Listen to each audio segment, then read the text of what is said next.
நாம் சிந்தித்துக் கொண்டிருக்கின்றோம். சென்ற வகுப்பில் 4ஆம் நூற்பாவை நிறைவு செய்து 5ஆம் நூற்பாவை தோற்றுவாய் செய்திருக்கிறோம்.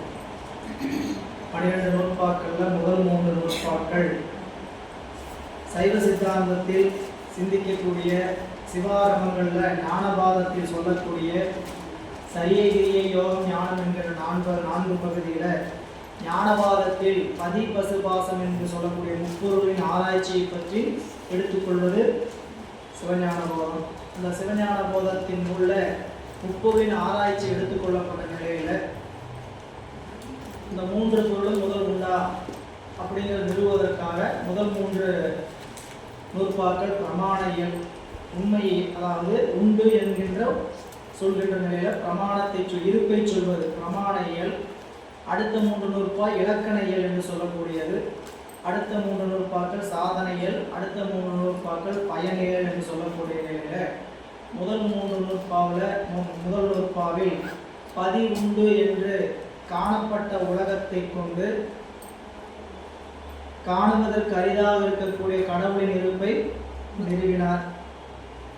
2ஆம் நூற்பாவில் பாசம் உண்டு என்பதை நிறுவும் பொருட்டாக இறைவன் இந்த உலகத்திற்கு நிமித்த காரணம் என்று முதல் நூற்பாவில் சொன்னபடி 2ஆம் நூற்பாவில் துணை காரணமும் முதற் காரணமும் யாது என்கின்ற அவாய் நிலை காரணமாக துணை காரணம் உயிர்கள் செய்திருக்கக்கூடிய வினையும் இறைவனுடைய சக்தியும் என்றும், முதற் காரணம் மாயை என்றும், மாயையின் உண்மையும் வினையின் உண்மையும் 2ஆம் நூற்பாவில் பெறப்படுகிறது.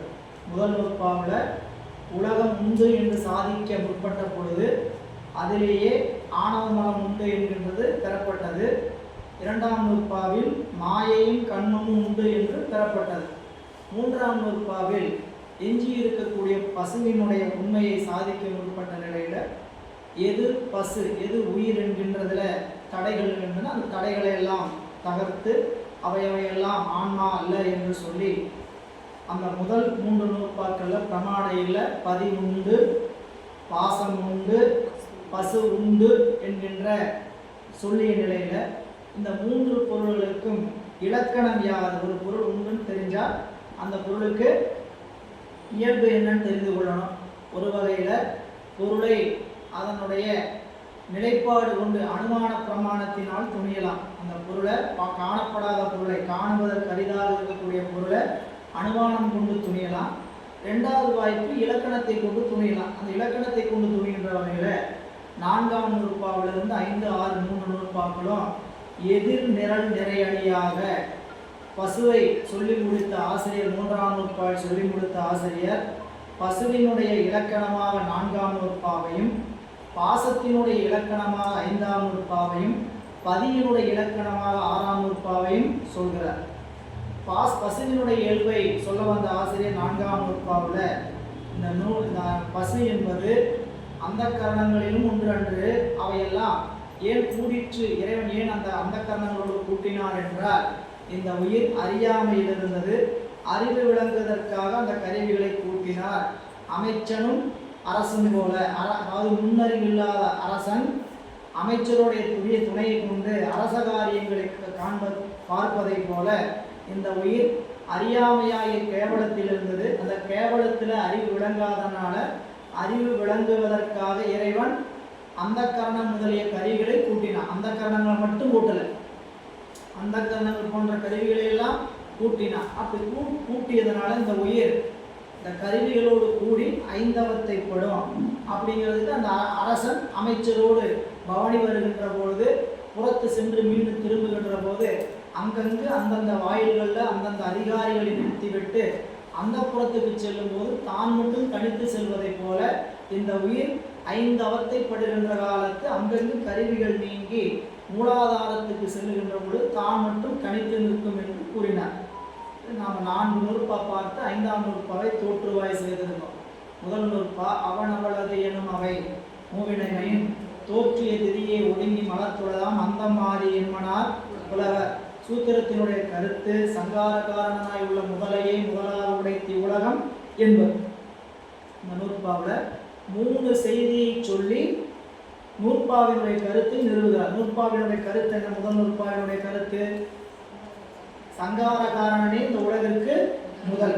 அதை நிறுவுவதற்கு 3 அதிகரணம் எடுத்துக் கொள்கிறார். முதல் அதிகரணத்துல இந்த உலகத்தை தோற்றியும் அப்படி படைத்தும் காத்தும் செய்யக்கூடிய முதல்வன் உண்டா அப்படி சொல்வதற்கு முன்னதாக இந்த உலகம் என்பது இப்படி முத்தொழில் படுமா என்பதற்கு முதல் அதிகாரம் வைக்கிறார். இந்த உலகம் முத்தொழில் படும் அப்படின்னு நிறுவுறார்.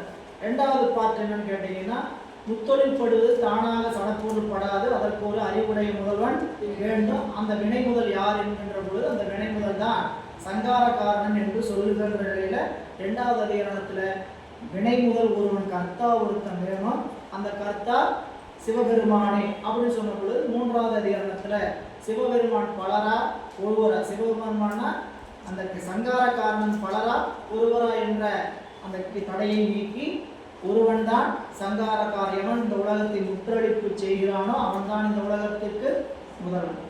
முதல் நூற்பாங்க. 2ஆம் நூற்பாவில் அப்படி இறைவன் உலகத்திற்கு நிமித்த காரணம் அப்படின்னு சொன்னா துணை காரணமும் முதற் காரணமும் யாது அப்படிங்கிற ஒரு கேள்வியும், இறைவன் இப்படி ஐந்தொழில் செய்கின்ற வேண்டிய தேவை என்ன, இறைவன் முத்தொழில்னா ஐந்தொழில் எல்லாம் ஒண்ணுதான், அப்படி ஐந்தொழில் செய்ய வேண்டிய அவசியம் என்னன்னு கேள்வி வரும்பொழுது அவனுக்கும் உயிர்களுக்கும் இருக்கின்ற சம்பந்தத்தை சொல்றாரு. அப்படி சொல்கின்ற போது 2ஆம் நூற்பாவில் அவையே தானேயாய் இறைவனையும் போக்குவரவு கூறிய ஆணையை நீக்கம் என்று நிற்கும் அன்றே என்பது சூத்திரம். சூத்திரத்தினுடைய கருத்து என்ன சொன்னார்? 2ஆம் நூற்பாவின் கருத்து உணர்வு நுட்பம் வருமாறு, அதாவது மேல சிருட்டித்தல், இந்த உலகத்தை மேல படைத்தல் என்கின்ற வகையில கருத்து சொன்னார். அப்படி மேல படைக்கிற கருத்து சொல்றதுக்கு 4 அதிகாரம் வச்சார். அதாவது நூற்பாவின் கருத்து ஒன்றா இருக்கும், சூத்திரத்தினுடைய கருத்து ஒன்றா இருக்கும். அந்த கருத்தை நிறுவுவதற்கு பல கூறுகள் வைத்திருப்பார். அவர் அதை எப்படி நம்மளுக்கு புரிய வைக்கலாம் அப்படிங்கிறதுக்காக பல கூறு வைத்திருப்பார்.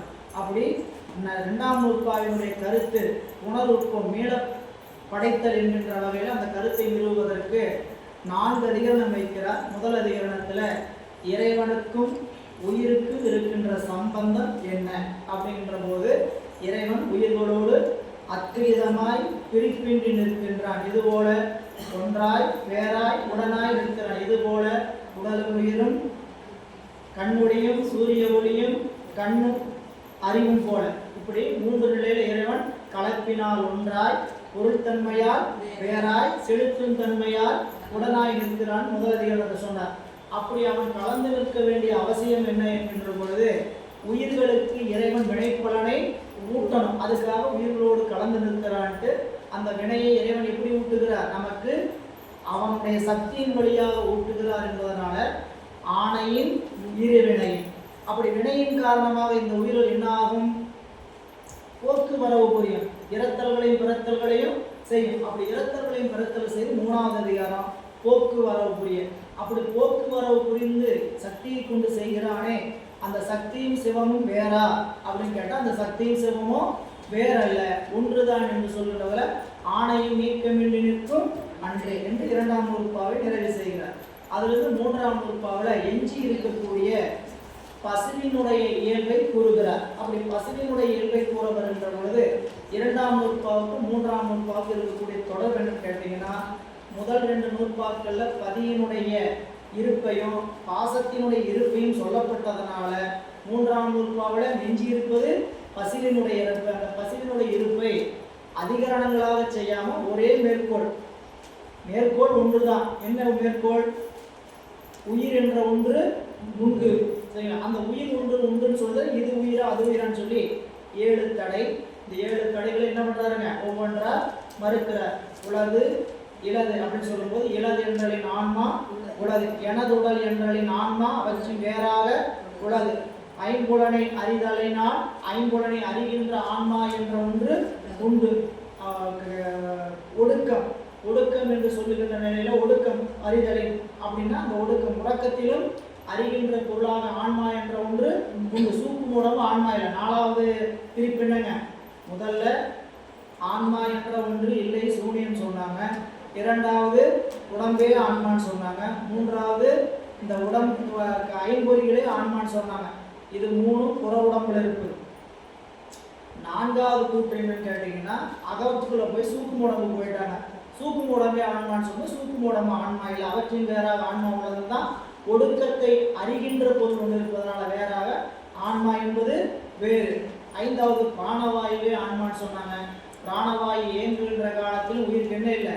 உண்டி வினையும் உண்டியும் வினையும் இன்மையினால அதுக்கு என்ன இல்லை? ஆன்மா பிராணவாயு அல்ல. பிராணவாயும் வேறாக ஆன்மா என்பது தனியாக உண்டுன்னு சொன்னார். ஆறாவது பிரம்மமே ஆன்மா என்று சொன்னபோது பிரம்மம் தானாக அறிகின்ற பொருள், உயிர் உணர்த்த அறிவது. எனவே உணர்த்த உணர்தலில் ஆன்மா என்பது பிரம்மத்தின் வேறாக உள்ளது. இவையெல்லாம் சேர்ந்த கூட்டம் தான் ஆன்மான்னு சொன்னாங்க ஒருத்தர். சமூக ஆன்மவாதிகள் அவர்களை மறுத்து மாயா இயந்திர தனுவினுள் ஆன்மா. இந்த உடம்புக்கு என்ன பேரு? மாயா இயந்திர தனு. எனவே அவற்றின் வேறாக ஆன்மா என்பது உள்ளது. இந்த 3 நூறுபா இதுக்கு உண்மையை சொல்லிட்டு 4ஆம் நூற்பாவுக்கு வந்தாரு. 4ஆம் நூற்பால ஒரு கடைக்கு வந்தாங்க அந்த கரண ஆன்மவாதிகள். அவங்க என்ன சொன்னாங்க? இந்த மற்ற கருவியெல்லாம் ஆன்மான்னு சொன்னா ஏற்புடையதில்லை, அவையெல்லாம் சடம்தான். ஆனா இந்த அந்த கரணம் என்பது ரொம்ப நமக்கு எல்லாவற்றையும் அறிவிப்பதாக இருக்குது. எனவே அந்த கரணங்களே ஆன்மான்னு சொன்னார். அந்த அந்த கரணங்களும் ஆன்மா அல்லன்னு சொல்லி 4வது நூற்பாவில் சொல்றார். 4ஆம் நூற்பா அந்த கரணம் அவற்றின் ஒன்றன்று அவை சந்தித்தது ஆன்மா சகசமலத்து உணராது அமைச்சு அரசு ஏற்ப நின்று அஞ்சு அவதரித்து. இந்த நூற்பாவினுடைய கருத்து என்ன சொன்னாரு? இதுவும் அது மேல நூற்பாவோட சொல்லப்பட்ட கருத்தையே இதுக்கும் நமக்கு விவரிக்கிறார். என்ன விவரிக்கிறான்னு பார்த்தீங்கன்னா, மேல நூற்பாவோட ஆன்மா பிரகாசம் சொன்னாரு. ஆன்ம பிரகாசம்ங்கிறது அந்த ஆன்மா உண்டு எது ஆன்மாங்கிறத நிறுவனம் எடுத்துக்கொண்டார். இந்த ஆன்ம பிரகாசம் என்பது ஆன்மாவினுடைய இலக்கணம் சொல்வதற்காக எடுத்துக்கொள்கிறார். அப்போ இந்த நூற்பாவினுடைய கருத்து என்னதுங்க? ஆன்மாவினுடைய இலக்கணம் கூடுதல். ஆன்மாவினுடைய இலக்கணம் கூடுவதனால இந்த நூற்பாவை 3 அதிகரணமாக வகுத்திருக்கிறார். முதல் அதிகரணம் அந்த கரணம் அவற்றின் அந்த கரணங்கள். இந்த அந்த கரணங்களில் ஒன்றும் ஆன்மா அல்ல. 2வது அதிகரணம் அப்ப அந்த கரணங்களோடு ஏன் கூடுச்சுன்னு கேட்டா, அமைச்சும் அரசும் ஒப்ப ஆன்மா சகசமலத்து உணராமையின் சரிங்களா அந்த கரணங்களோடு கூடிடுச்சு. 3வது அதிகரணம் அப்படி கூடியதனால இந்த ஆன்மா அமைச்சனின் அரசனும் ஒப்ப என்னாச்சு? 5வத்தை பட்டது. இப்போ 3 அதிகரணம். முதல் அதிகரணத்துல போன வகுப்புல பார்த்ததுனால இதை மட்டும் நம்ம கொஞ்சம் விளக்கமா மீண்டும் நினைவுபடுத்தணும். மற்றதெல்லாம் ஏற்கனவே நினைவுபடுத்தினால சுருக்கமாக நினைவுபடுத்தப்பட்டது. 4வது அதிகாரம் அதாவது 4வது நூற்பா நமக்கு அந்த கரணங்கள் ஆன்மா அல்ல. ஆன்மாவும் அந்த கரணமும் எப்படி ரெண்டும் அதுக்கு சொல்லும்போது சொன்னார். ஈண்டு இவ்வான்மாக்கள் மனோ புத்தி அகங்கார சித்தங்களாய் உள்ள அந்த கரணங்களில் ஒன்றென்று என்று சொன்னார். இந்த மனம் புத்தி அகங்காரம் சித்தம் சொல்லக்கூடிய 4 கருவிகளையும் வேறாக இருப்பது ஆன்மா. அதை ஏன் சொல்லும்போது மெய்கண்டார் மனம் புத்தி அகங்காரம் சித்தம்னு விதந்து சொன்னார், எடுத்து சொன்னார். என்ன சொன்னார்? ஏன் தனியாக எடுத்து சொல்லணும்? அந்த கரணம்னு சொன்னாலே போதுமே, மனம் புத்தி அகங்காரம் சித்தம் ஏன் தனித்து சொல்லணும் ஏன் சொன்னார்? அதுக்கு முனிவர் உரை எழுதும்போது என்ன எழுதினார்? அவை ஏற்கனவே புறந்த கரணம் அகந்த கரணம் 2 அந்த கரணம் உண்டு. சரி, அகத்திலேயே உள்ளந்த கரணம் புறந்த கரணம் உண்டு. அப்ப உள்ளந்த கரணம் வித்யா தத்துவங்கள். அந்த வித்யா தத்துவங்களிலிருந்து வேறுபடுத்தி சொல்லுவதற்காக என்ன சொன்னாருங்க? மனோ புத்தி அகங்கார சித்தங்கள்ல ஒன்றும் ஆன்மா அல்ல. அதுக்கு வேறு செய்யும்போது என்ன செய்யுதுங்க? அவைதான் பிரகாசமாய் நின்றே அப்பிரகாசமாய் நின்றான். அப்படின்னா இந்த பிரகாசத்துக்கு அந்த பிரகாசத்துக்கு என்ன வேறுபாடு? நம்ம மறுபடியும் பின்னாடி பார்க்க போறோம். 5ஆம் 6ஆம் நூற்பாடையும் பார்க்க போறோம். இங்க பிரகாசம்ங்கிறது என்னன்னு கேட்டீங்கன்னா அவைதான் எவைதான்? அந்த அந்த கரணங்கள் தான் பிரகாசமாய் நின்ற எதனை நோக்க? கருவிகளை நோக்க. செவி இந்திரியங்களை நோக்க. ஞானேந்திரிய கண்மேந்திரிய நோக்க எப்படி இருக்குது? பிரகாசம்னா அறிவுடையது மாதிரி தெரியுது. அதுவே ஆன்மாவை நோக்க அப்பிரகாசமாய் நிற்றலாம். உயிரை நோக்க அந்த கரணம் சடம். கருவிகள் செவி தோல் கண்ணாக்கு மூக்குன்னு சொல்லக்கூடிய இந்திரியங்களை நோக்க அந்த கரணம் அறிவுடையது என்று சொல்லி நான் இதில் சொன்னார். முதல் அதிகரணத்தில் இவை ஆன்மா அல்ல. அதுக்கு ஒரு 6 வெண்பா வச்சாரு. முதல் வெண்பாவில் இந்த உயிர் எப்படி கருவிகள் வாயிலாக பொருளை பற்றி விடயத்தை பற்றி சித்தத்தை அதாவது மனம் புத்தி அகங்கார சித்தங்களில் செலுத்தப்பட்டு உயிர் அறியும் என்பதை முதல் வெண்பாவிலையும், அப்புறம் 4 வெண்பா ஒரு பகுதி முதல் அதிகரணம் அப்படின்னு சொன்னீங்கன்னா முதல் அதிகரணம் மனமாதியால் உணர்தல் மண் புலன்கள் மனமாதி மண் புலனில் அல்ல மனமேல் உதித்த ஒன்றை உள்ளம் உணர்தல் அதன் உதிக்கும் கடற்கரையை ஒத்து அப்படின்னு சொல்லி ஒரு பொருள் புறத்திலிருந்து நமக்கு காட்சிக்கு வரும்னா எப்படி வரும்? கண் என்ற பொறி ஒரு காட்சியை போய் பற்றும், அந்த காட்சி மனத்திற்கு மீண்டு வரும், மனத்தினிடமாக நின்று சித்தம் இந்த பொருள் யாதாகற்பாலதோ என்று ஆராய்ந்து முடிவளிக்க முடியாமல் இதுவோ அதுவோ என்று என்ன பாருங்க ஐயுறும். ஐயுற்ற பொருள் எது ஒண்ணுங்க? புத்திக்கு அனுப்பும். புத்தி இதுவாக இருக்கலாம் அதுவாக இருக்கலாம் என்று என்னங்க ஒரு நிச்சயத்தில் இருக்கும். அப்படி நிச்சயத்தை பொருள் என்ன பண்ணுதுங்க? அகங்காரம் ஊற்றெடுத்திடும், சித்தம் அதனில் அழுந்தி அனுபவிக்கும். இதுதான் நாம் அந்த முதல் அதிகரணத்தில் பார்ப்பது மனம் ஆதி என்று சொல்லக்கூடியது. இரண்டாம் அதிகரணத்தில் சொல்லுகின்ற பொழுது இந்த கருவிகள் எல்லாம் எப்படி நமக்கு தொழில் செய்கின்றன, அந்த கரணங்களுடைய தொழில் சொல்ற முதல் இரண்டாம் அதிகரணம் முதல் என்னதுங்க? சிந்தித்தாய் சித்தம் தெளியாததாய் ஆங்காரம் குந்தியாய் ஆய்ந்து மனமாகி பண்பித்து வெவ்வேறு தானே துணிந்துள்ள வெவ்வேறாம் அவ்வேறாம் போது போல் அப்படின்னா எப்படி சூரியன் காலங்கள் என்ற சூரியன் சந்திரன் போன்ற நட்சத்திரங்கள்லாம் நாள் கோள் என்று சொல்லி நாளிகை போன்றவற்றெல்லாம் காலவேறு அடைஞ்சாலும் காலம் என்கின்ற ஒன்று என்னதுல வேறுபாடு அடைகிறதுல, அதுபோல இந்த சித்தம் சிந்திக்கின்றோம் அப்படின்னு வரிசையாக அதனுடைய தொழிலை சொல்லி இந்த உயிர் இவற்றிலெல்லாம் வந்து என்ன பண்ணா தன்னுடைய அனுபவத்தை பெறும் என்று சொல்லி முதல் வெண்பால சிந்தித்தார் சித்தம் என்று சொல்லி சொன்னார். இரண்டாவது இந்த அந்த கரணங்கள் எல்லாம் அறியும் சொல்றீங்களே, இவையெல்லாம் அறிகின்ற ஆற்றல் உண்டா அப்படிங்கிற பொழுது இரண்டாவது வெண்பா என்ன சொன்னாருங்க? அகரம் அகாரம் முகாரம் அகங்காரம் புத்தி மகாரணம் சித்தம் என்று பகாதிபற்றி நான்கு வடிவாம் நாளில் பிரணவமாம் போதன கடற்கரையே இருக்கு. அறிவு எப்படி நிகழுது? இந்த அந்த கரணங்கள் அறிவு இல்லை, அது ஜடம். உயிருக்கு அந்த கரணங்கள் வாயிலாக உயிருக்கு அறிவு எப்படி நிகழுதுன்னா, அந்த கரணங்களை எல்லாம் இறைவன் அச்சரங்கள் என்று சொல்லக்கூடிய எழுத்துக்களின் வாயிலாக ஓசையின் வாயிலாக செலுத்துகிறார். அப்ப அந்த எழுத்துக்கள்ல எதை எழுதி செலுத்துன்னு அந்த வெண்பாட சொன்னார். அடுத்த வெண்பாட ஒரு கேள்வி, அந்த கரணங்களை செலுத்துகின்ற எழுத்துக்கள் எல்லாம் அதுவும் ஜடமாச்சு, அதை எப்படி செலுத்தும் போது அதை செலுத்துவதற்கு ஒருத்தரை சொல்கிறாரு. என்னதுங்க? எண்ணிலவு ஓங்காரத்து ஈசர் சதாசிவம் அந்நிய இந்துவோடு நாதத்து கண்ணில் பகர் ஐமாரோடு பரமன் அதிதெய்வம் அகர அகரத்தான். மூணு வெண்பா இரண்டாம் அதிகரணத்துல. மூன்றாம் அதிகரணத்துல என்ன சொல்றாருங்க? எப்படி அஞ்சவத்தைப்படும். இப்ப முதல் அதிகரணத்துல அந்த கரணம் ஆன்மா அல்ல. அப்ப அந்த கரணங்களோடு ஏன் கூடிட்டுக்கிறதுக்கு அடுத்த செய்தி சரிங்களா? ரெண்டாவது அதிகரணம் சொன்னாருங்க. ரெண்டாவது அதிகரணம் மேற்கோள்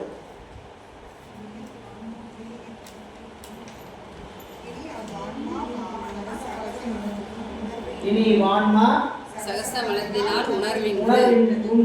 உணர்வில்லை அப்படின்னு சொல்லி சொன்னார். அந்த ரெண்டாவது அதிகாரம் சொல்லும் போது அதுக்கு மேற்கோள் சொல்லும்போது சொன்னாங்க,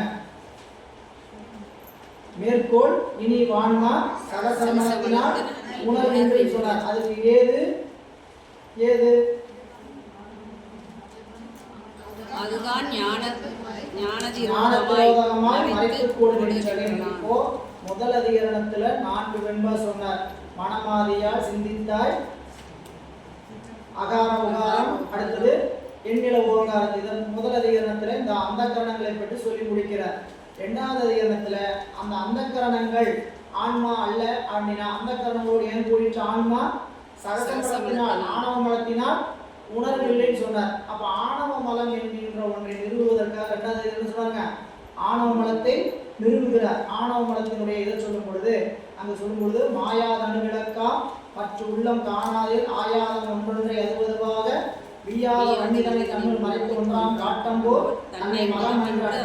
இந்த இரண்டாவது அதிகாரத்தை நம்ம படிக்கும் போது ஆணவ மல அதிகாரம் படிச்சோம். ஆணவ மலத்தின் இலக்கணம், ஆணவ மலத்தினுடைய இலக்கணம். ஆணவ மலம் உண்டு எங்க சொல்லியாச்சு? முதல் நூற்பாடே சொல்லியாச்சு. அப்படி முதல் நூற்பாட சொன்ன ஆணவ மலத்திற்கு இங்க 4ஆம் நூற்பாட என்ன பண்றாருங்க? இலக்கணம் சொல்றாரு. என்ன இலக்கணம் அப்படின்னு கேட்டீங்கன்னா, அது உயிரினுடைய அறிவை மறைத்து நிற்கும் எப்படி மறைத்து நிற்கிறது அங்கே மேற்கோள் சொல்றாரு. மேற்கோள் என்ன பார்த்தீங்கன்னா, இந்த ஆன்மா இனி இவ்வான்மா சகசமலத்தினால் உணர்வு இன்று சகசமலம் ஆன்மா ஆணவ மலத்தின் அந்த ஆன்மாவுக்கு என்ன நிகழல? உணர்வு அறிவு நிகழல அப்படின்னு சொன்னா அந்த தடை என்னன்னு கேட்டீங்கன்னா, உயிருக்கு ஆணவ மலம் என்ற ஒன்று இல்லை, மாயை கண்மம் தான் உண்டு. மாயை கண்மம் தான் உயிரினுடைய அறிவை மறைக்குது அப்படின்னு சமயவாதிகளுடைய தடை. அதுக்கு வெண்பா செய்யும்போது என்ன சொல்றாருங்க, இல்ல மாயை கண்மம் உயிருக்கு என்ன பண்ணும்? அறிவு விளக்கத்தை தான் கொடுக்கும். அது உடம்புக்கு, அதாவது பிற அறிவு அறியாமல் இருக்கக்கூடியவங்களுக்கு உடம்பு ஒரு விளக்கு. அதான் மாயாத அணு விளக்கா மற்ற உள்ளம் காணாதே ஆயாத ஒன்றை அதுவரை அதுவாய் காட்டும் ஒன்றாம் காட்டம் அப்படின்றதுங்க. விறகு தன்னுடன் மறைத்து வைத்திருக்கக்கூடிய நெருப்பு விறகு தன்னுள்ள என்ன வச்சிருக்கு? நெருப்பு மறைச்சு வச்சிருக்கு. அதுபோல ஆன்மாவின் அறிவை வெளிப்பட ஒட்டாம எது மறைத்திருக்கிறது? ஆணவ மலம் விறகு கோமை. விறகு எத கோமை? ஆணவ மலத்துக்கு. ஆன்மாவினுடைய அறிவு விறகுக்குள்ள இருக்கக்கூடிய நெருப்பு கோமை. சரிங்களா? அப்ப விறகு கட்ட நெருப்பு மறைச்சிருக்கிறது மாதிரி ஆணவ மலம் உயிரினுடைய அறிவை மறைத்து நிற்கிறது அப்படின்னு 2வது அதிகாரத்துல ஆணவ மலத்தினுடைய இலக்கணம் என்னன்னு கேட்டா, கேவலத்தில் ஆன்மாவின் அறிவை என்ன பண்ணாது? முழுவதுமா மறைக்கும். சகலத்துல ஆணவ மலம் என்ன செய்யும்? உயிரினுடைய அறிவை விபரீதம் செய்யும். முதல்ல உடம்பு எடுக்காத போது உயிரினுடைய அறிவை ஆணவ மலம் என்ன செய்தது? முழுமையாக மறைத்தது. உடம்பு வந்த போது இந்த ஆன்மாவினுடைய அறிவு என்ன பண்ணுது? விபரீத உணர்வை ஏற்படுத்தும். அப்ப அதை நீக்குவதற்கு தான் மாயை கண்மம் என்றவற்றெல்லாம் இறைவன் கூட்டுகிறான் அப்படின்னு 2வது அதிகாரம். 3வது அதிகாரத்துல அப்படி ஆன்மா ஆணவ மலத்தோடு கூடி இருந்ததுனால இறைவன் உடம்பு கொடுத்தா, இந்த ஒரு கருவிகரங்களோடு கூடின போது இந்த ஆன்மாவுக்கு என்ன நிகழ்ந்ததுன்னு கேட்டீங்கன்னா, அறிவு கூடுவதோ குறைவதுமாக இருந்தது. கருவிகளை கூட்டனா ஆன்மாவுக்கு என்ன நிகழ்ந்தது? கருவிகள் கூடியதனாலையும் குறைவதனாலையும், கருவிகள் கூடனா அறிவு விளங்குச்சு, கருவிகள் குறைஞ்சா அறிவு குறைந்து விளங்குச்சு. அவ்வளவுதான். அறிவு விளங்காத நிலையும் போச்சு. அப்படி 5 அவத்தை படித்தோம். 3வது அதிகாரத்துல சாக்கரம், சொப்பனம், சுளுத்தி, துரியம், கனவு, உறக்கம், பேருறக்கம், உயிர் படங்கள் என்று இந்த 4ஆம் நூற்பாவில் சொல்லுகின்ற போது 2 வெச்சார் மேற்கோள். இனி வான்மா சாக்கரம், சொப்பனம், சுளுத்தி, துரியம், துரியாயுதனால் உள்ள 5 அவத்திதனால் நிற்கும் என்றது. ஏன் அப்படி நிற்கும்? அதுக்கு என்ன ஏதுன்னு கேட்டா, அதுதான் மலஸ்வரூபத்தின் மறைந்து அரூப சொருவியால் நிற்றலாம். இதுக்கு 2 வெண்பா செய்தார். முதல் வெண்பா எப்படி 5 அவத்தை படும்போது என்னென்ன கருவிகள் இருக்கும், என்னென்ன கருவிகள்லாம் நீங்கும் அப்படிங்கிறத 3வது ஆவத்துக்கும் சொல்லிட்டு வர்றார். நம்ம படிக்கும்போது சொல்லும்போது சாக்கரத்திலிருந்து கருவி குறைஞ்சிட்டு போகிறத சொல்லுவோம். சில நூல்களில் இப்படி சொல்லுவாங்க, சாக்கரத்திலிருந்து சிவஞான சித்தியாரில் சாக்கரத்திலிருந்து தான் சொல்கிறார். சிவஞான சித்தியாரில் சொல்லும்போது சாக்கரத்திலிருந்து துரியாதத்துக்கு போகிறதான் சொல்கிறார், நனவுலேருந்து உயிர் படைகளுக்கு போகிறதான் சொல்கிறார். இதுலேயும் சிவபிரகாசத்தில் 2லையுமே எது சொல்கிறான்னு கேட்டிங்கன்னா, துரியாதீனத்திலிருந்து சாக்கரத்துக்கு போகிறதான் சொல்கிறார். சரிங்களா? அதை ஒவ்வொரு ஆசிரியரும் ஒவ்வொரு மாதிரி நம்ம வகுத்து கொடுத்துக்கிறாங்க. சிவபிரகாசத்தில் 61வது செய்தி என்ன சொல்றது பாருங்க. இதே செய்தி தான், இந்த முதல் வெண்பாவினுடைய செய்தியை தான் அங்க வைக்கப்பட்டிருக்கிறது. சிவபிரகாசத்தில் 61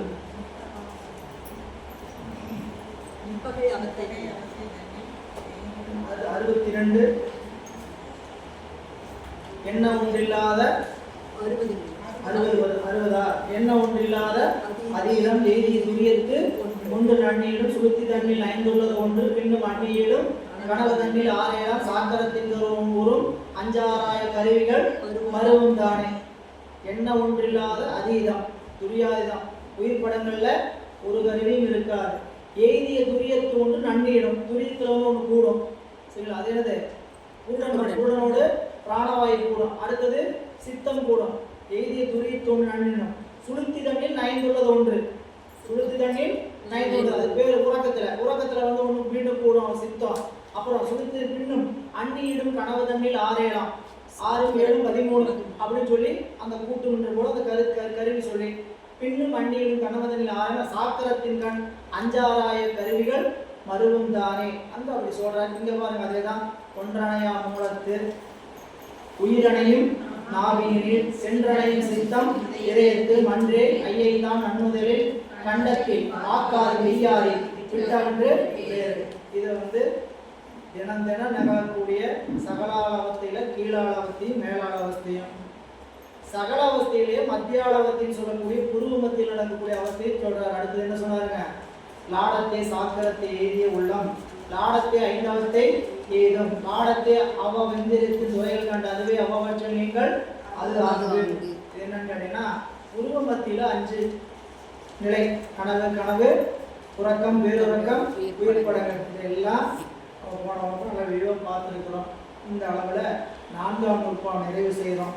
இனி 5ஆம் நூற்பா எதை படித்தோம்? 5ஆம் நூற்பா தொடங்கிட்டு இருந்தோம்.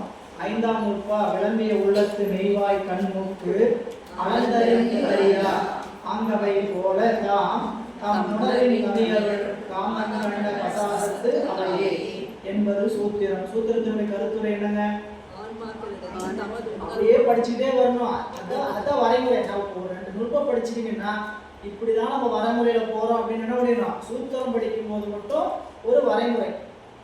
மற்ற செயலும் படிக்கிறது நம்ம ஒரு மாதிரி வேற மாதிரி கூட படிச்சுக்கலாம். சூத்திரம் படிச்சுன்னு முதல் சூத்திரம், சூத்திரத்துக்கு அடுத்தது சூத்திரத்துடைய கருத்து மெய்கண்டார் என்ன அதுக்கு கருத்து சொல்லியிருக்கிறார்.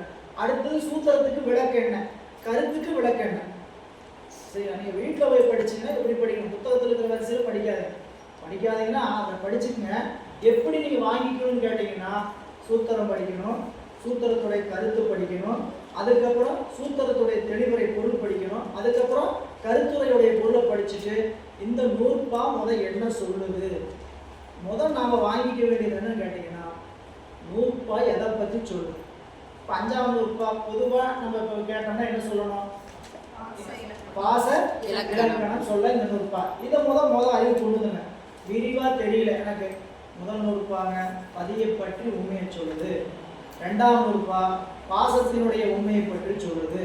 3ஆம் நூற்பா பசுவினுடைய உண்மையை பற்றி சொல்லுது. 4ஆம் நூற்பா பசுவினுடைய உண்மையை சொல்லுது, இலக்கணத்தை சொல்லுது. 5ஆம் நூற்பா பாசத்தினுடைய இலக்கணத்தை சொல்லுது. 6ஆம் நூற்பா பதியினுடைய இலக்கணம். பின்னாடி ஆரம்பம் பார்த்துக்கலாம். இதை அறிவு நிறுத்திட்டீங்களா? அடுத்த ஆராய்ச்சி என்ன பண்ணணும்? அடுத்த கட்டம் எனக்கு இது புரிஞ்சிருச்சுங்க.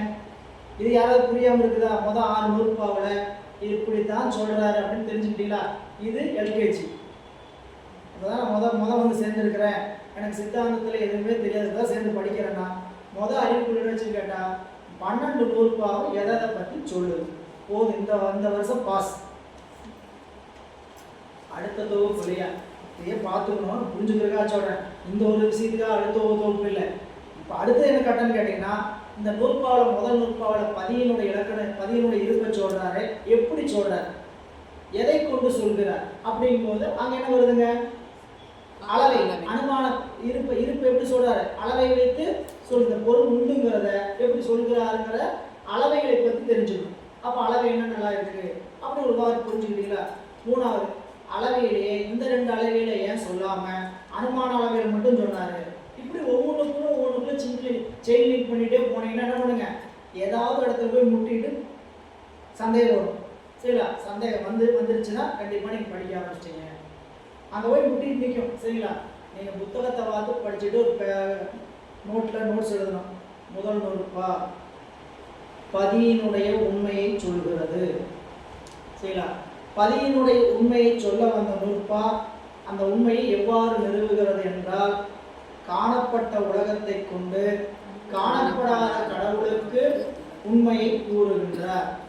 காணப்படாத கடவுளுக்கு எப்படி காணப்பட்ட உலகத்தை கொண்டு சொல்றாரு அப்படின் போது காணப்பட்ட உலகம் இயங்குகிறது. சடப்பொருள் இயங்கணும்னா அது ஒரு அறிவுடைய பொருள் வேண்டும். அப்படி அறிவுடைய பொருளால தான் இந்த சடப்பொருளை இயக்க முடியும்.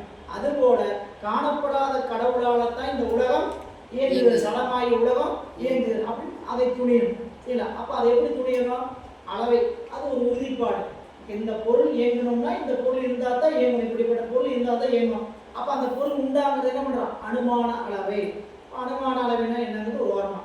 இப்படி ஒவ்வொரு நூற்பாவுக்கும் இப்போனால எவ்வளவுக்குள்ள டீப்பா போக முடியுமோ என்ன பண்ணிடணும்? அவ்வளோ போகணும்.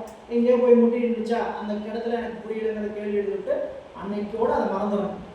அப்படியே வந்து என்ன பண்ணணும், கேட்கணும், படித்தவங்களோட கேட்கணும், ஆசிரியர்கிட்ட என்ன பண்ணுங்க, ஐயத்தை தெளியணும். சரி, இப்படி வந்துட்டீங்கன்னா முதல்ல இப்படி நூற்பாவை பிரித்து பார்த்து பழகினீங்கன்னா பதி உண்டு, பாசம் உண்டு, பசு உண்டு, பசுவினுடைய இலக்கணம், பாசத்தினுடைய இலக்கணம். பாசம் என்பது மாயையும் கண்மமும். சரிங்களா, ஆணவமலம். இப்ப ஆணவம் கண்மம் மாயை என்பதுல இலக்கணம் சொல்லணும்னா ஆணவ மலத்துக்கு எங்கே இலக்கணம் சொல்லிட்டாரு, முதல் நூற்பா 4ஆம் நூற்பாவிலேயே ஆணவ மலத்திற்கு இலக்கணம் சொல்லப்பட்டது. முதல் நூற்பாவில ஆணவ மலத்திற்கு இருப்பு தான் சொல்லியிருக்கிறார். ஆணவ மலத்திற்கு இலக்கணம் 4ஆம் நூற்பாவில் சொல்லப்பட்டது. அப்ப 4ஆம் நூற்பாவில் ஆணவ மலத்துக்கு இலக்கணம் சொல்லிட்டாரு. அதை ரிஜெக்ட் பண்ணுங்க, மறந்துடுங்க. நம்மளோட லோட குறைங்க, மென்டல் லோட என்ன பண்ணுங்க, குறைங்க. இப்போ 3 பேரை பத்தி யோசிக்கிறதுல இருந்து எத்தனை பேரை பத்தி யோசிக்க வேண்டாம், 2 பேர். ஒரு ஆள் குறைஞ்சிட்டான். ரெண்டாவது 2 பேர் இருக்கிறாங்க, மாயை கண்மம். இந்த மாயை கண்மத்துக்கு இலக்கணம் சொல்லணும்னா மாயை கண்மம் உண்டுங்கிறது 2ஆம் நூற்பாவில சொன்னார். மாயை கண்மத்துக்கு இலக்கணம் ஒரு வகையில் இப்ப எங்க சொன்னாருங்க, 4ஆம் நூற்பாவில சொன்னார். சரிங்களா, எங்க 2ஆம் அதிகரணத்துல தான் ஆணவ மலத்துக்கு இலக்கணம் சொன்ன இடத்துலயே தான் மாயை கண்மத்துக்கு என்ன பண்ணிட்டாரு, இலக்கணம் சொன்னார். ஒரே வெண்பாவில ஆணவ மலத்துக்கு, மாயைக்கு, கண்மத்துக்கு எல்லாத்துக்கும் இலக்கணம் சொல்லிட்டார். இப்போ இந்த 5ஆம் நூற்பாவில் என்னத்தை தான் சொல்ல போறார் பாச இலக்கணம் அப்படின்னு சொன்னேன்னு கேட்டீங்கன்னா, பாசம் சடம், பாச கூட்டங்கள் சடம். இந்த சடமாகிய பாச கூட்டங்கள் தானாக எந்த வினையும் செய்யாது. அது வினைப்பட வேண்டும், செயல்பட வேண்டும் என்றால் அதற்கு இறைவனுடைய துணை வேண்டும். அந்த இறைவனுடைய துணையாகிய சக்தி, திரோதான சக்தி தான் இந்த பாசத்தையும் என்ன பண்ணுது, உயிர்களோடு கூட்டி வினைப்படுத்துகிறது, செயல்படுத்துகிறது. எனவே திரோதான சக்தியினுடைய இலக்கணத்தை சொன்னால் மாயை கண்மம் பாசங்களுடைய இலக்கணம் பெறப்படும். ஏற்கனவே பாச இலக்கணம் சொல்லப்பட்டதனால இங்க 5ஆம் நூற்பாவில் பாசத்தை விரித்து சொல்லாம எப்படி சொல்லிக்கிறாரு,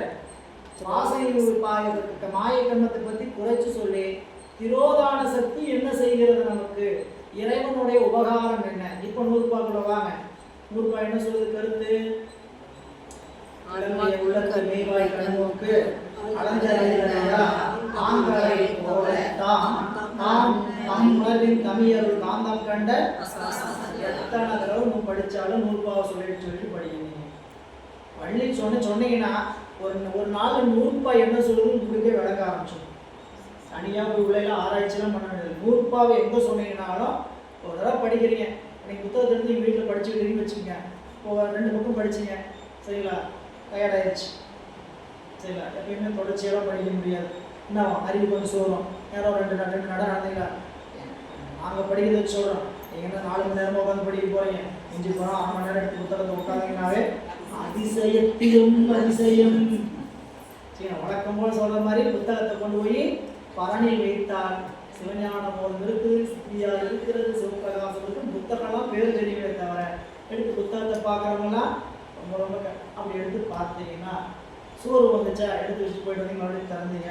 அப்படி எங்கிருந்து ஆரம்பிக்கணும், சூத்திரத்தை படித்து சூத்திரன்னு சொல்லி விளம்பிய உள்ளுக்கு நீவாய் கண்ணும் கலந்தறியா ஆங்கவை போலத்தான் தம் உணவின் தண்ணீருள் காந்தன் கண்ட பிரசாதத்தவை என்பது சூத்திரம். சூத்திரம் என்பதற்றையோயின் இவ்வான்மாக்களுக்கு நமது முதல் உபகாரம் நடத்துதல்.